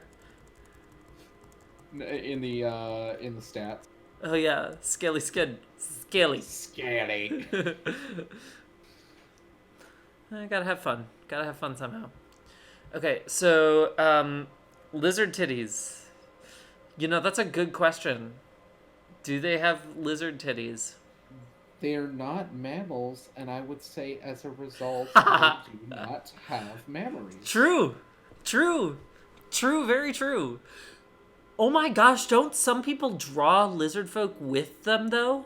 I think some people do. I'm pretty no, no.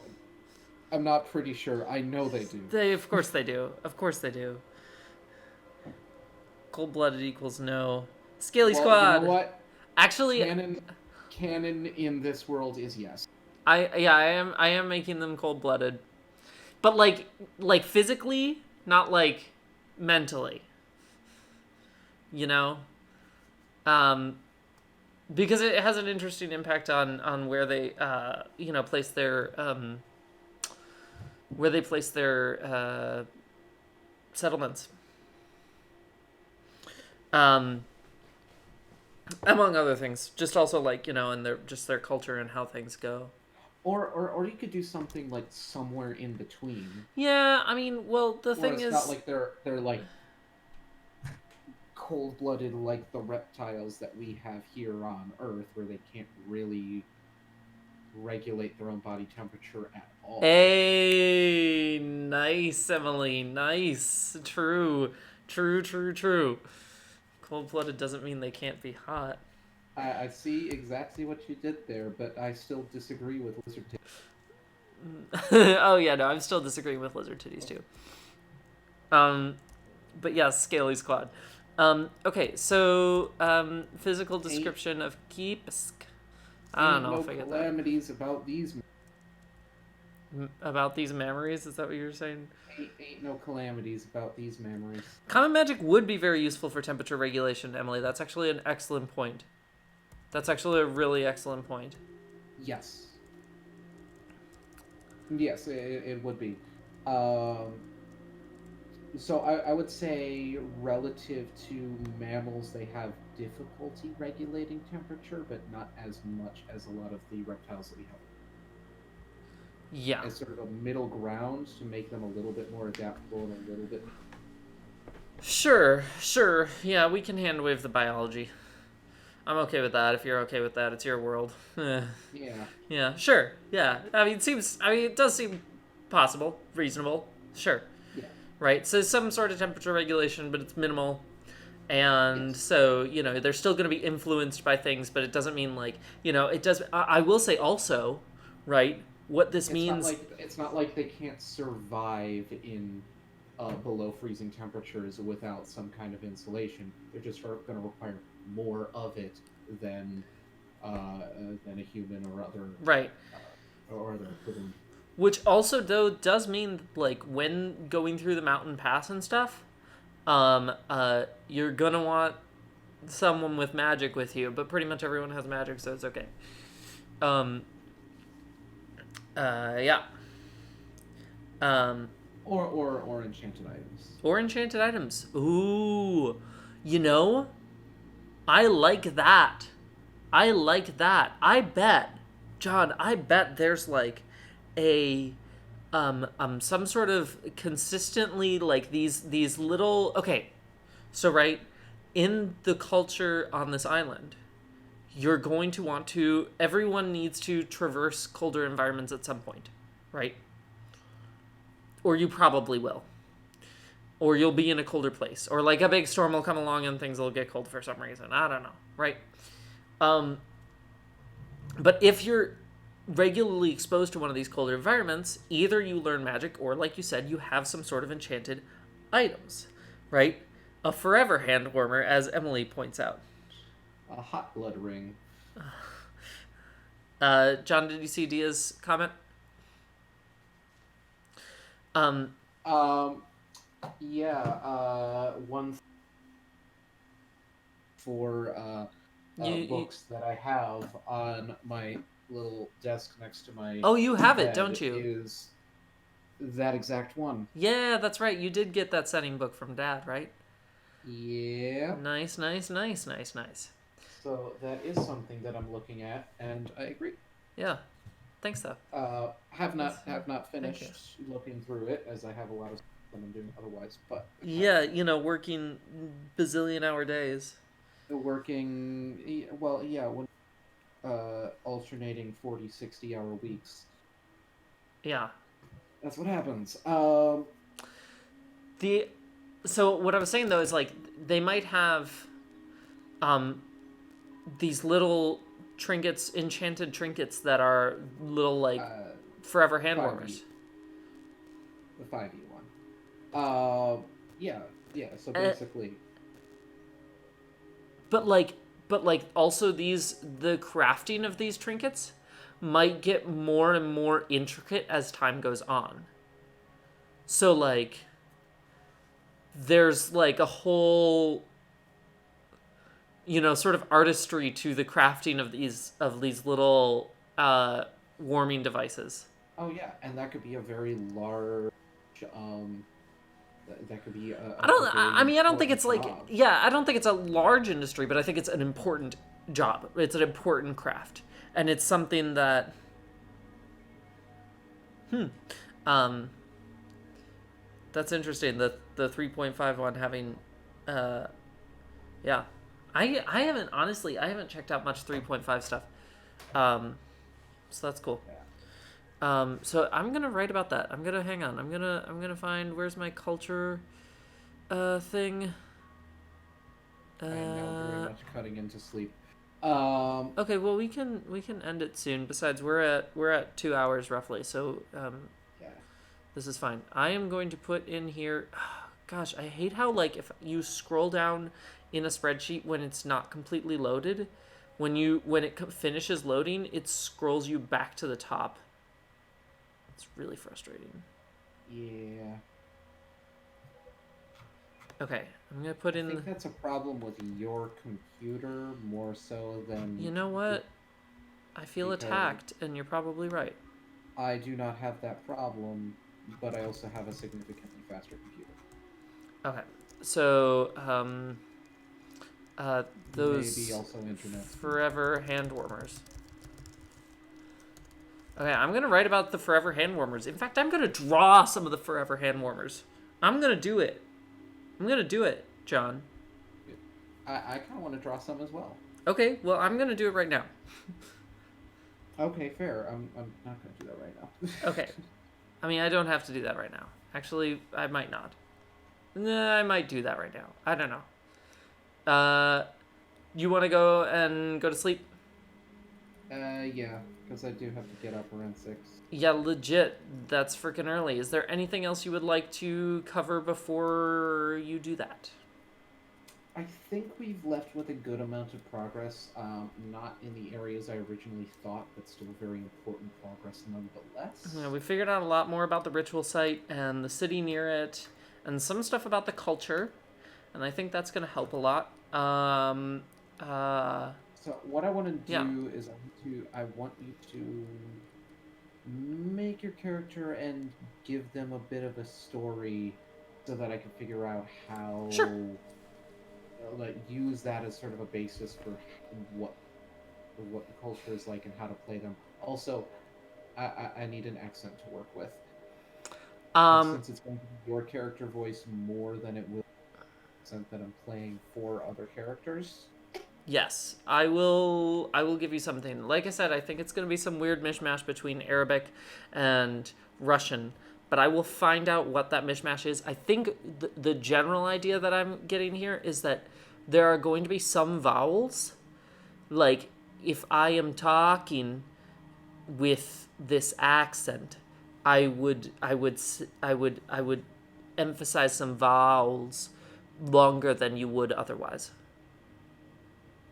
Okay. And then also some bits of like weird articulation with the K's and the P's and the t, you know. But I'll figure it out. But it's gonna be something incorporating that.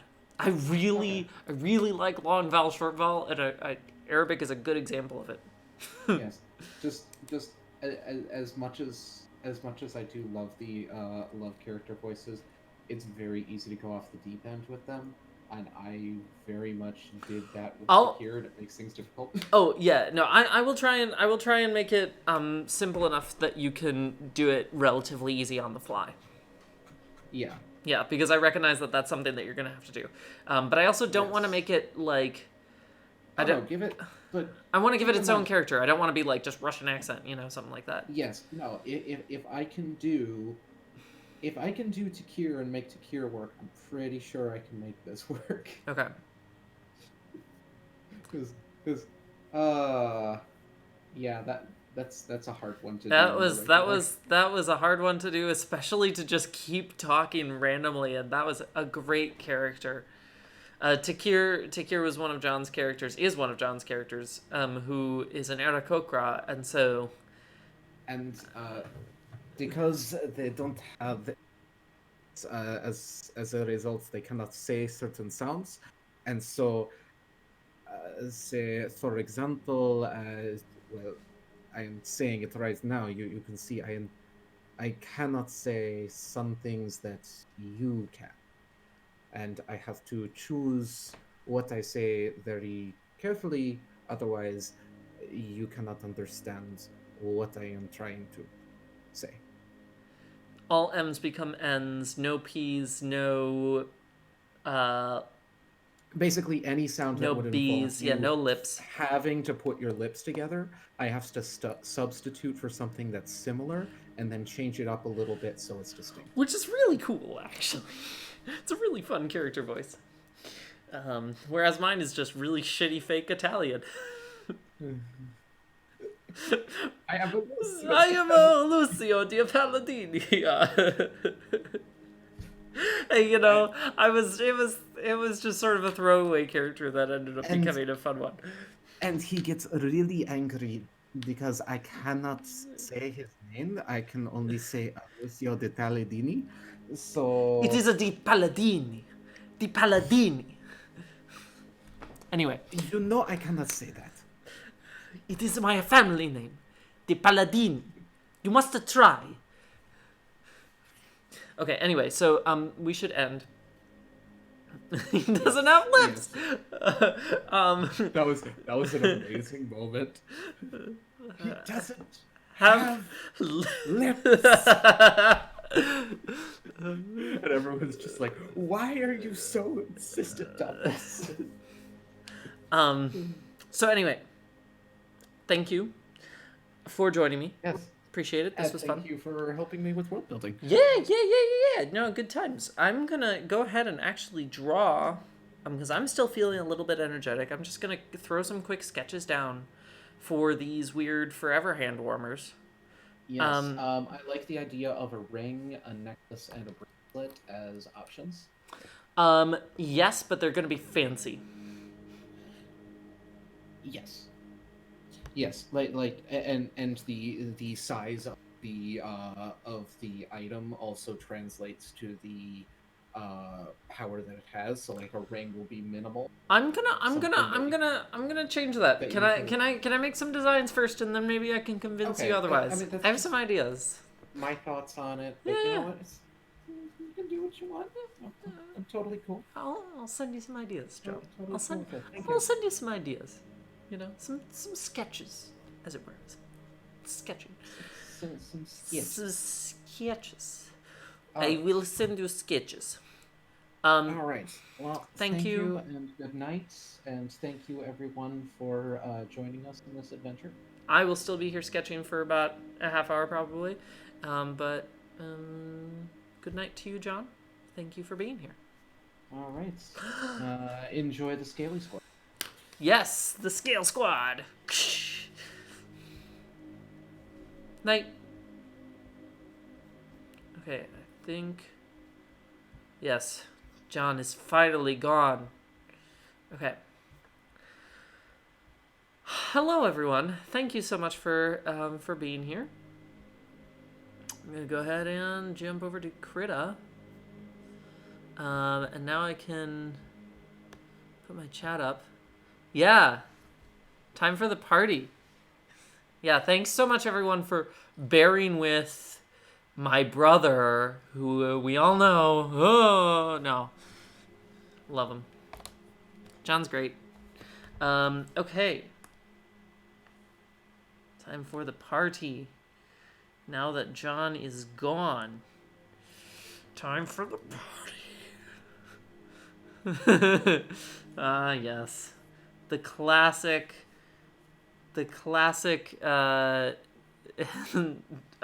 disowning. Classic John. Disowning me again. Okay. First things first, make the background gray because that's what I like to do. Let me come on and do some sketch.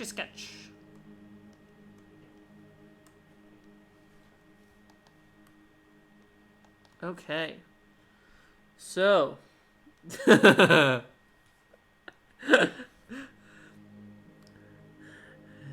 I could give you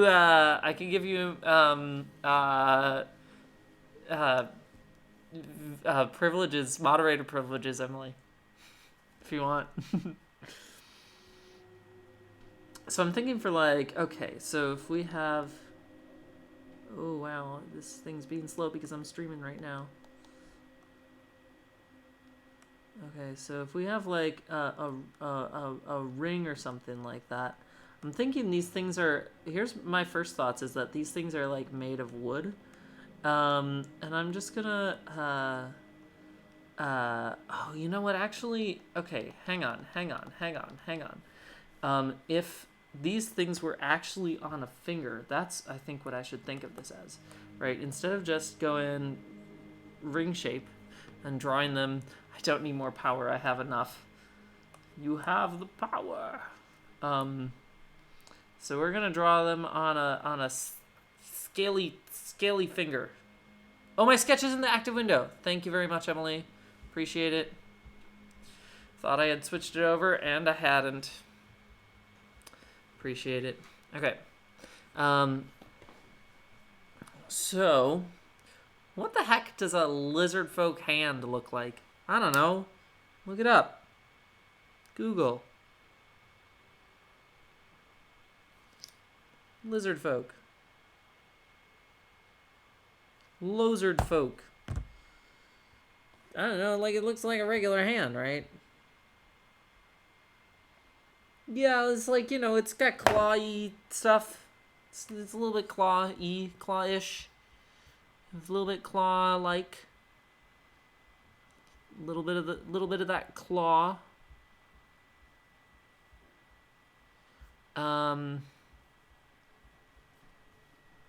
Whoop.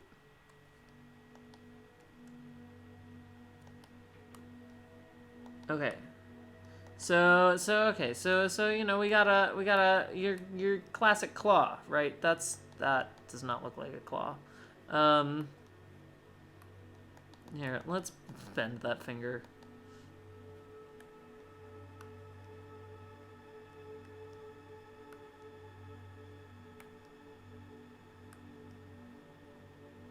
Right? Like, it's a claw. It's claw-like.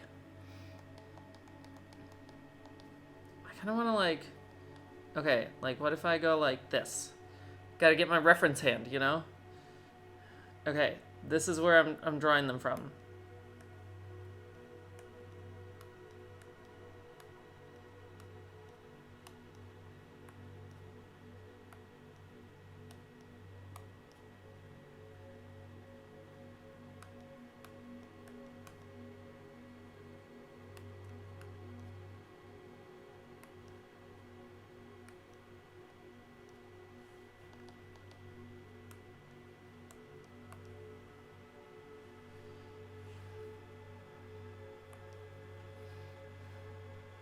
Something like that, right? Anyway, point is, the hand doesn't matter, actually. I don't know why I'm focusing on that, because what's far more important is the actual ring, right? The thing that we were talking about.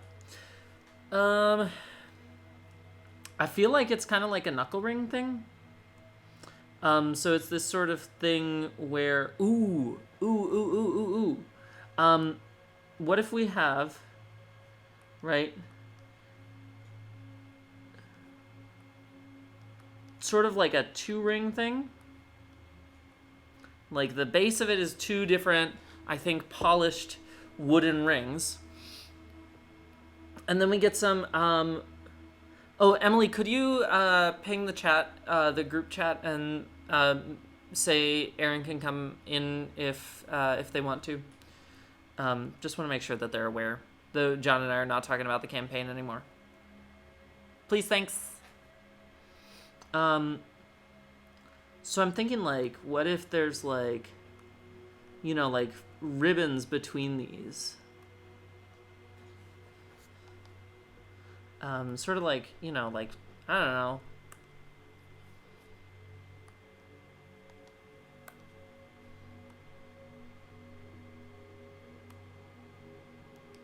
You know, you get like some sort of like cloth, not cloth.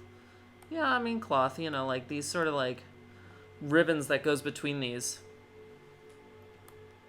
And so then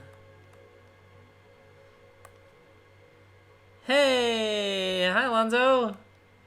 Thanks. I'm designing a thing for a thing that just happened. If that makes any sense. But nice to see you. Welcome. So this is like, what if lizard folk had bling?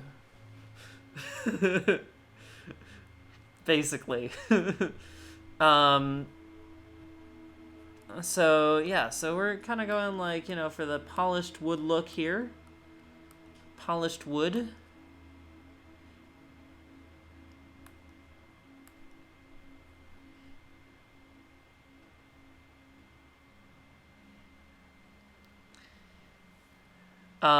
So, and actually this last one would be a bit more loose. I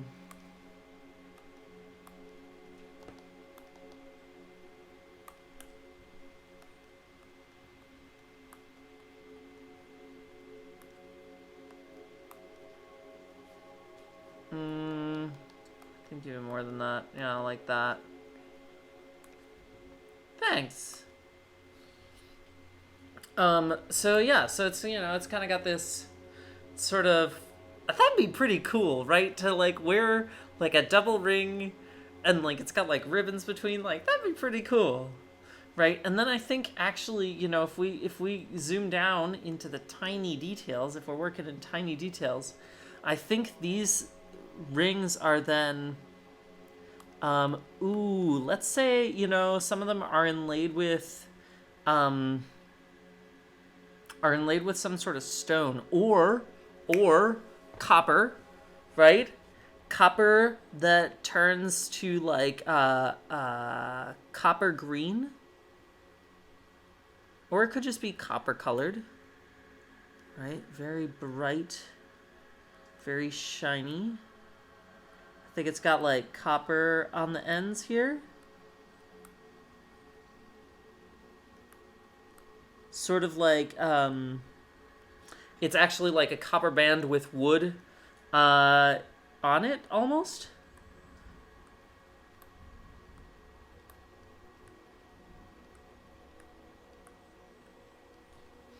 Right? And then I think, also these are gonna be, you know, a bit darker, I think.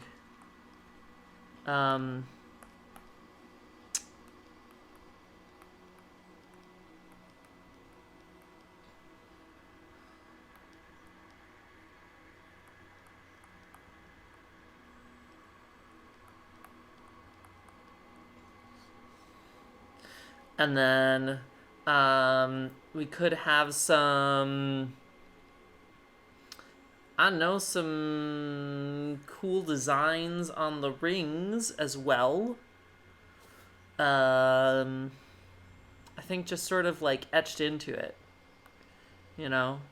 So you get some sort of, if this thing is for heating, you know, you could engrave patterns and stuff into the two. Yeah, I agree. I agree.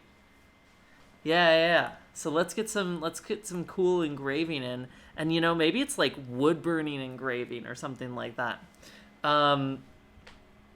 So I think, oh gosh, I'm trying to think like what kind of pattern I want to do. Like my immediate call is like, you know, kind of a leafy thing. And I want that pencil to be even sharper. I don't know why it isn't. Can we get like the sharpest thing I can get here?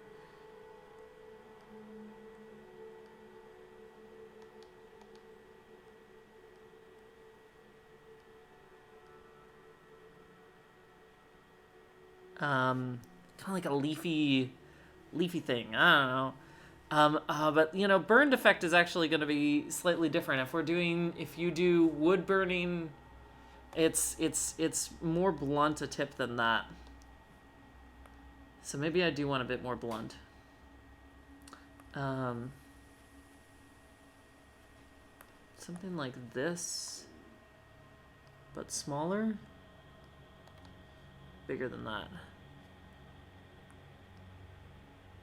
Yeah, that. Okay, so what I'm going to do then is I'm going to quick do this on a new layer so that if I can make it work to like copy paste, rotate and stuff like that. Magical laser etching. I mean, it's a thing, right? You know, maybe I can copy paste rotate this. So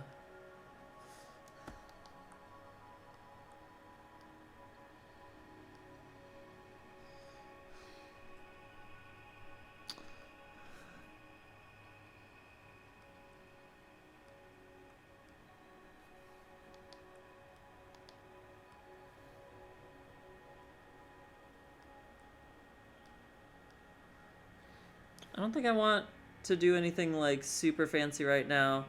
But I imagine like these patterns could get very intricate. You know, you could have some serious shit going on here, right? And that would be pretty cool.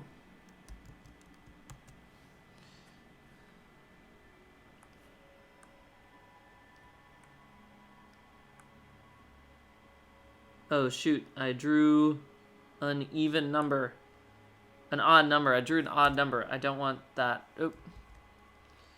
Remove layer. Okay. Need to draw one more.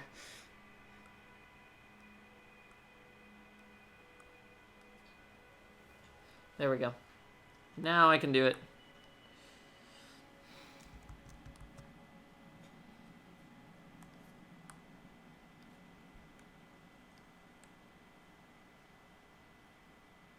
Why are you snapping to a grid?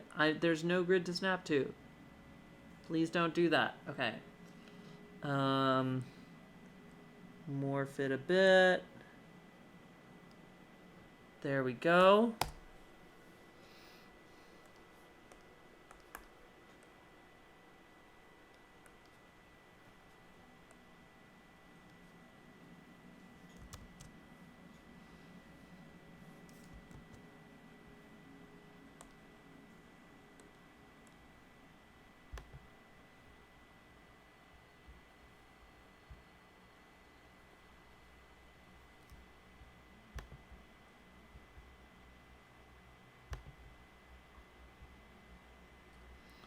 Okay.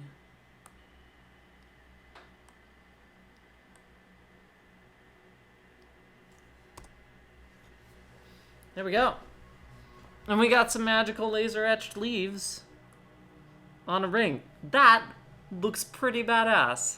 Not gonna lie. I'm pretty happy with that for like, you know, the 2 seconds I spent on it. I do want to come in and do some quick work on the ribbons.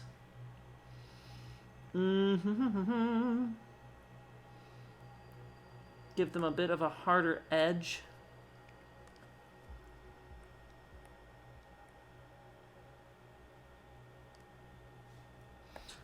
but a more...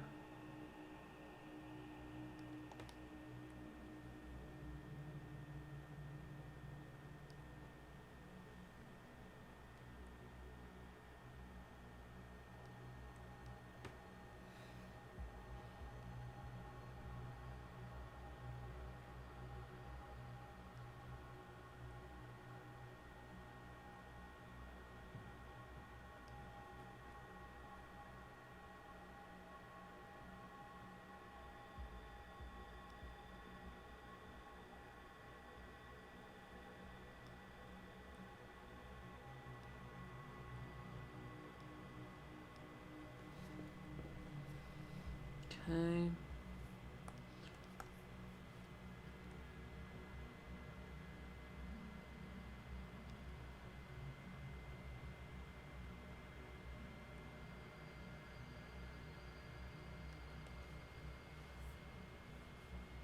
Yeah, I don't know. That didn't really do exactly what I was hoping to, but that's okay. We get the idea.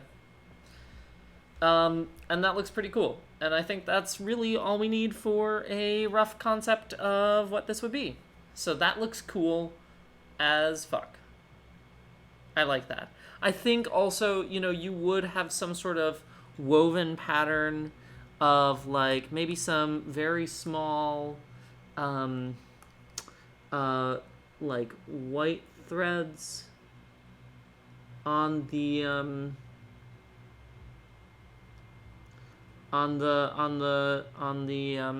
the ribbons.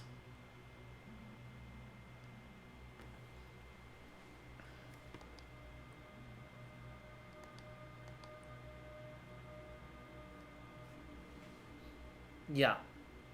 I think something like that. So like there's like, one or two white threads on each one that are sort of woven into there, and yeah.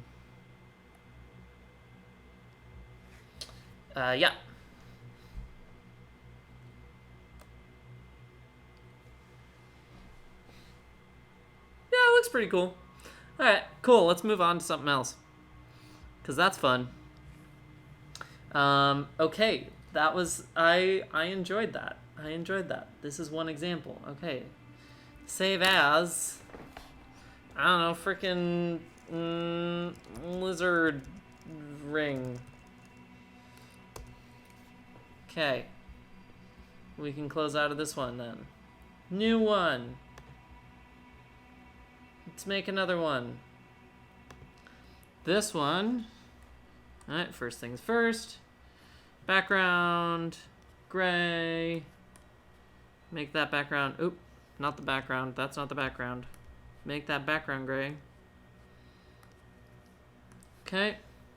And so I have a hand, or I have a ring, which is pretty cool. I want a bracelet. I'm going to go with just like what my brother suggested. Ring, bracelet, and necklace. I think that makes sense. That's a lot of fun. I also think there might be just sort of a carryable version of this, but it does make sense to have most of them be in the form of something you can wear. Okay, so we're gonna do the modeling. All right, okay. Nope, I am drawing nothing right now. Great. I could fix that. Yeah. Okay.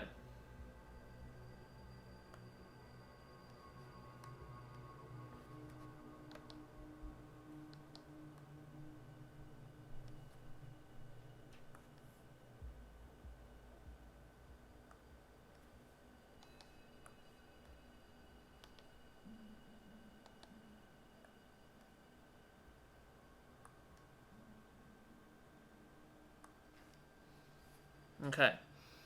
That's weird. That looks weird. Why does that look weird?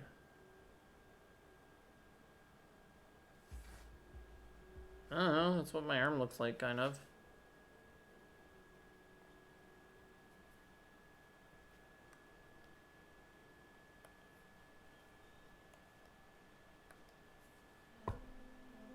Does Does my arm just look weird? Is that what my arm looks like? I mean, like, kind of. Like, it, you know, this, like, goes down a bit more, and this probably goes out a bit more. Whatever. Okay. We're not here to debate the finer points of wrists. Though, that is a thing.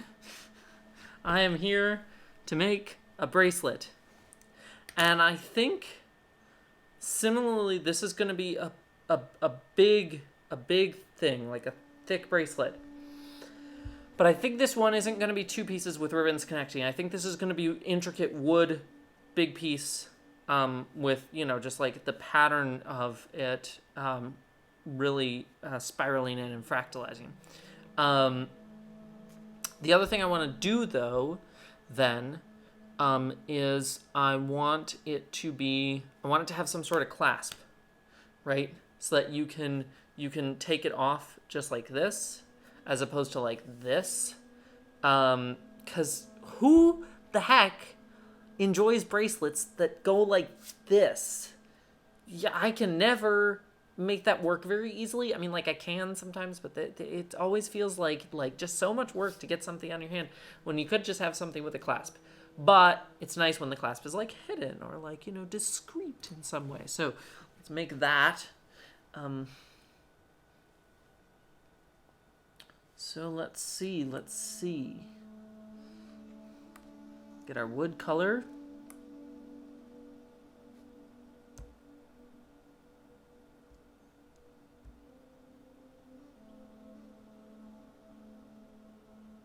You know, we do want it at an angle.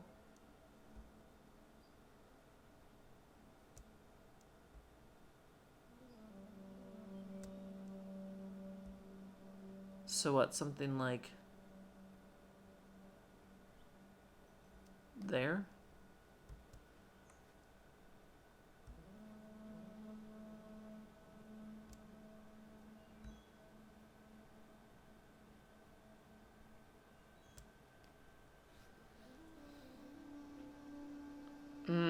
That looks not round enough. I'm just gonna freehand it. I think that'll be easier, actually.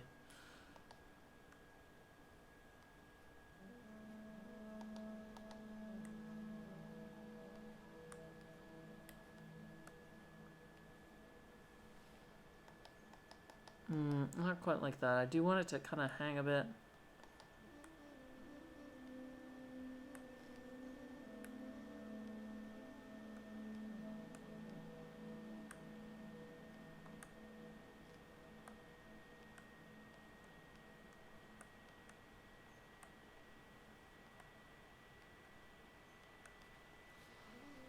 Yeah, like that, right?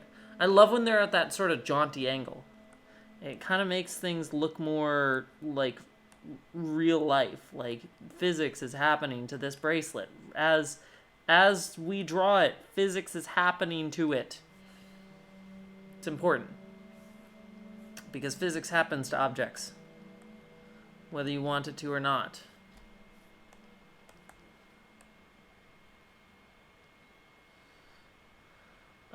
Duolingo is making sure that I do Chinese today. Oh, that bird. Very frightening. Okay, so there we go. We got the bracelet. Let's frickin' fill that bracelet in. But I think it's not filled, right? I think that there's designs in it, and we need to make sure that those are, you know, part of it. But I do just want to make a solid cylindrical thing first, so I have that base to work from.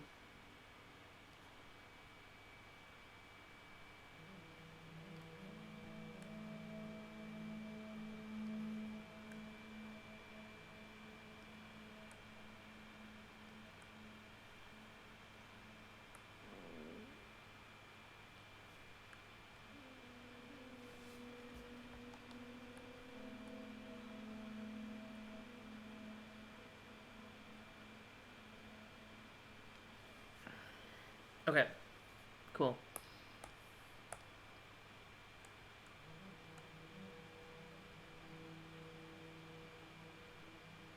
Okay, so there we go. We have a cylindrical base of a bracelet. Now what do we do with it? Well, I'm going to go ahead and make this portion darker to show that it's in shadow. There we go.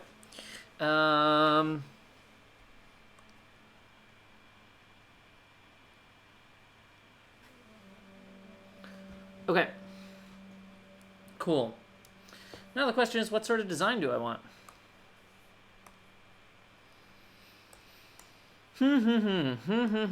What sort of design do I want? I think something that has the same sort of motif of like these two areas over here, right? This bit and this bit are sacred, right? It's going to be, the design is the pattern connecting them of sorts, similar to sort of the ribbons connecting the rings. And I think if, you know, we're going with some sort of leafy kind of thing, I think this will be very, very like curled. Very curled. But I want this pattern to, here, what if I...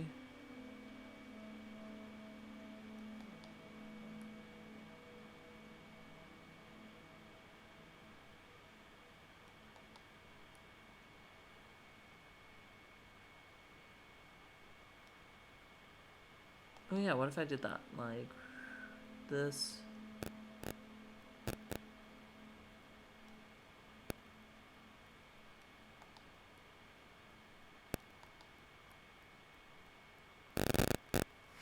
like that sort of thing, and then like based, so like that's the base of it, and so you get this sort of repeating thing here,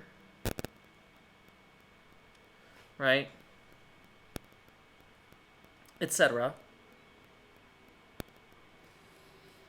Although perspective changes, right?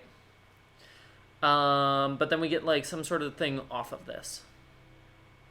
Now, you know what would be really cool, though? If this thing... You know, like the new, like, 3D printed mechanical stuff? Where you can get things to just, like, sort of bend? Right? You can get, like, machines that kind of, like, just, like, pieces of plastic that are 3D printed that can, like, do this and, like, that can, like, lock in either position. So what if it's like that, where you have these two bracelets... and they like can like rotate and lock into each other closer, or rotate out and be like further apart, you know?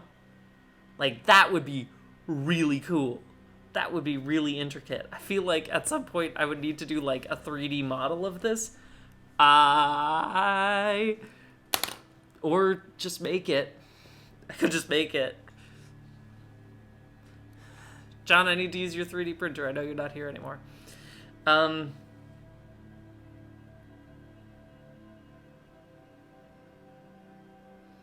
Okay, but I think that's what we're gonna do. It's gonna be some sort of thing where, like, you know, where there's two states to it. One where the pattern is, like, you know, spread out.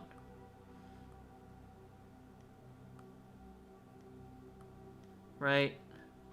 And then one where the pattern is, like, locked in. Where it's, like, more compact. Yep. So, like, yeah, it kind of does. It kind of does. I mean, like, it's just origami, really, right? The question is designing a pattern that can do that, and still making it, like, pretty and leafy and all that jazz. I don't know. I think I can do it. I also think it's going to take a lot longer than I want to stay on here for the night. So, that being said, I think I'm going to sign off. As much as I know this is not a great ending point, I want to give this the time it deserves, and I don't think I can do that right now. So, thank you all very much for being here. Yeah, exactly, Alonzo. That's exactly what I'm thinking. Like, I honestly, what I'm going to do is I'm going to try and make, like, a paper prototype of some sort. That's probably what I'm going to do for, like, the next hour or so. So, thank you all for being here. Make sure to hit that follow button if you haven't already. And all the other links are down in the doobly-doo. Thank you all for joining. Really appreciate it. I will be streaming tomorrow. Probably around 5:30, 6 p.m. Pacific Standard, so about an hour earlier than I usually do. So make sure to check that out. I will, of course, ping that all over the World Wide Web, as it were. But thank you all for being here. Very much appreciate you. And yeah, have a good night. Stay queer. Bye.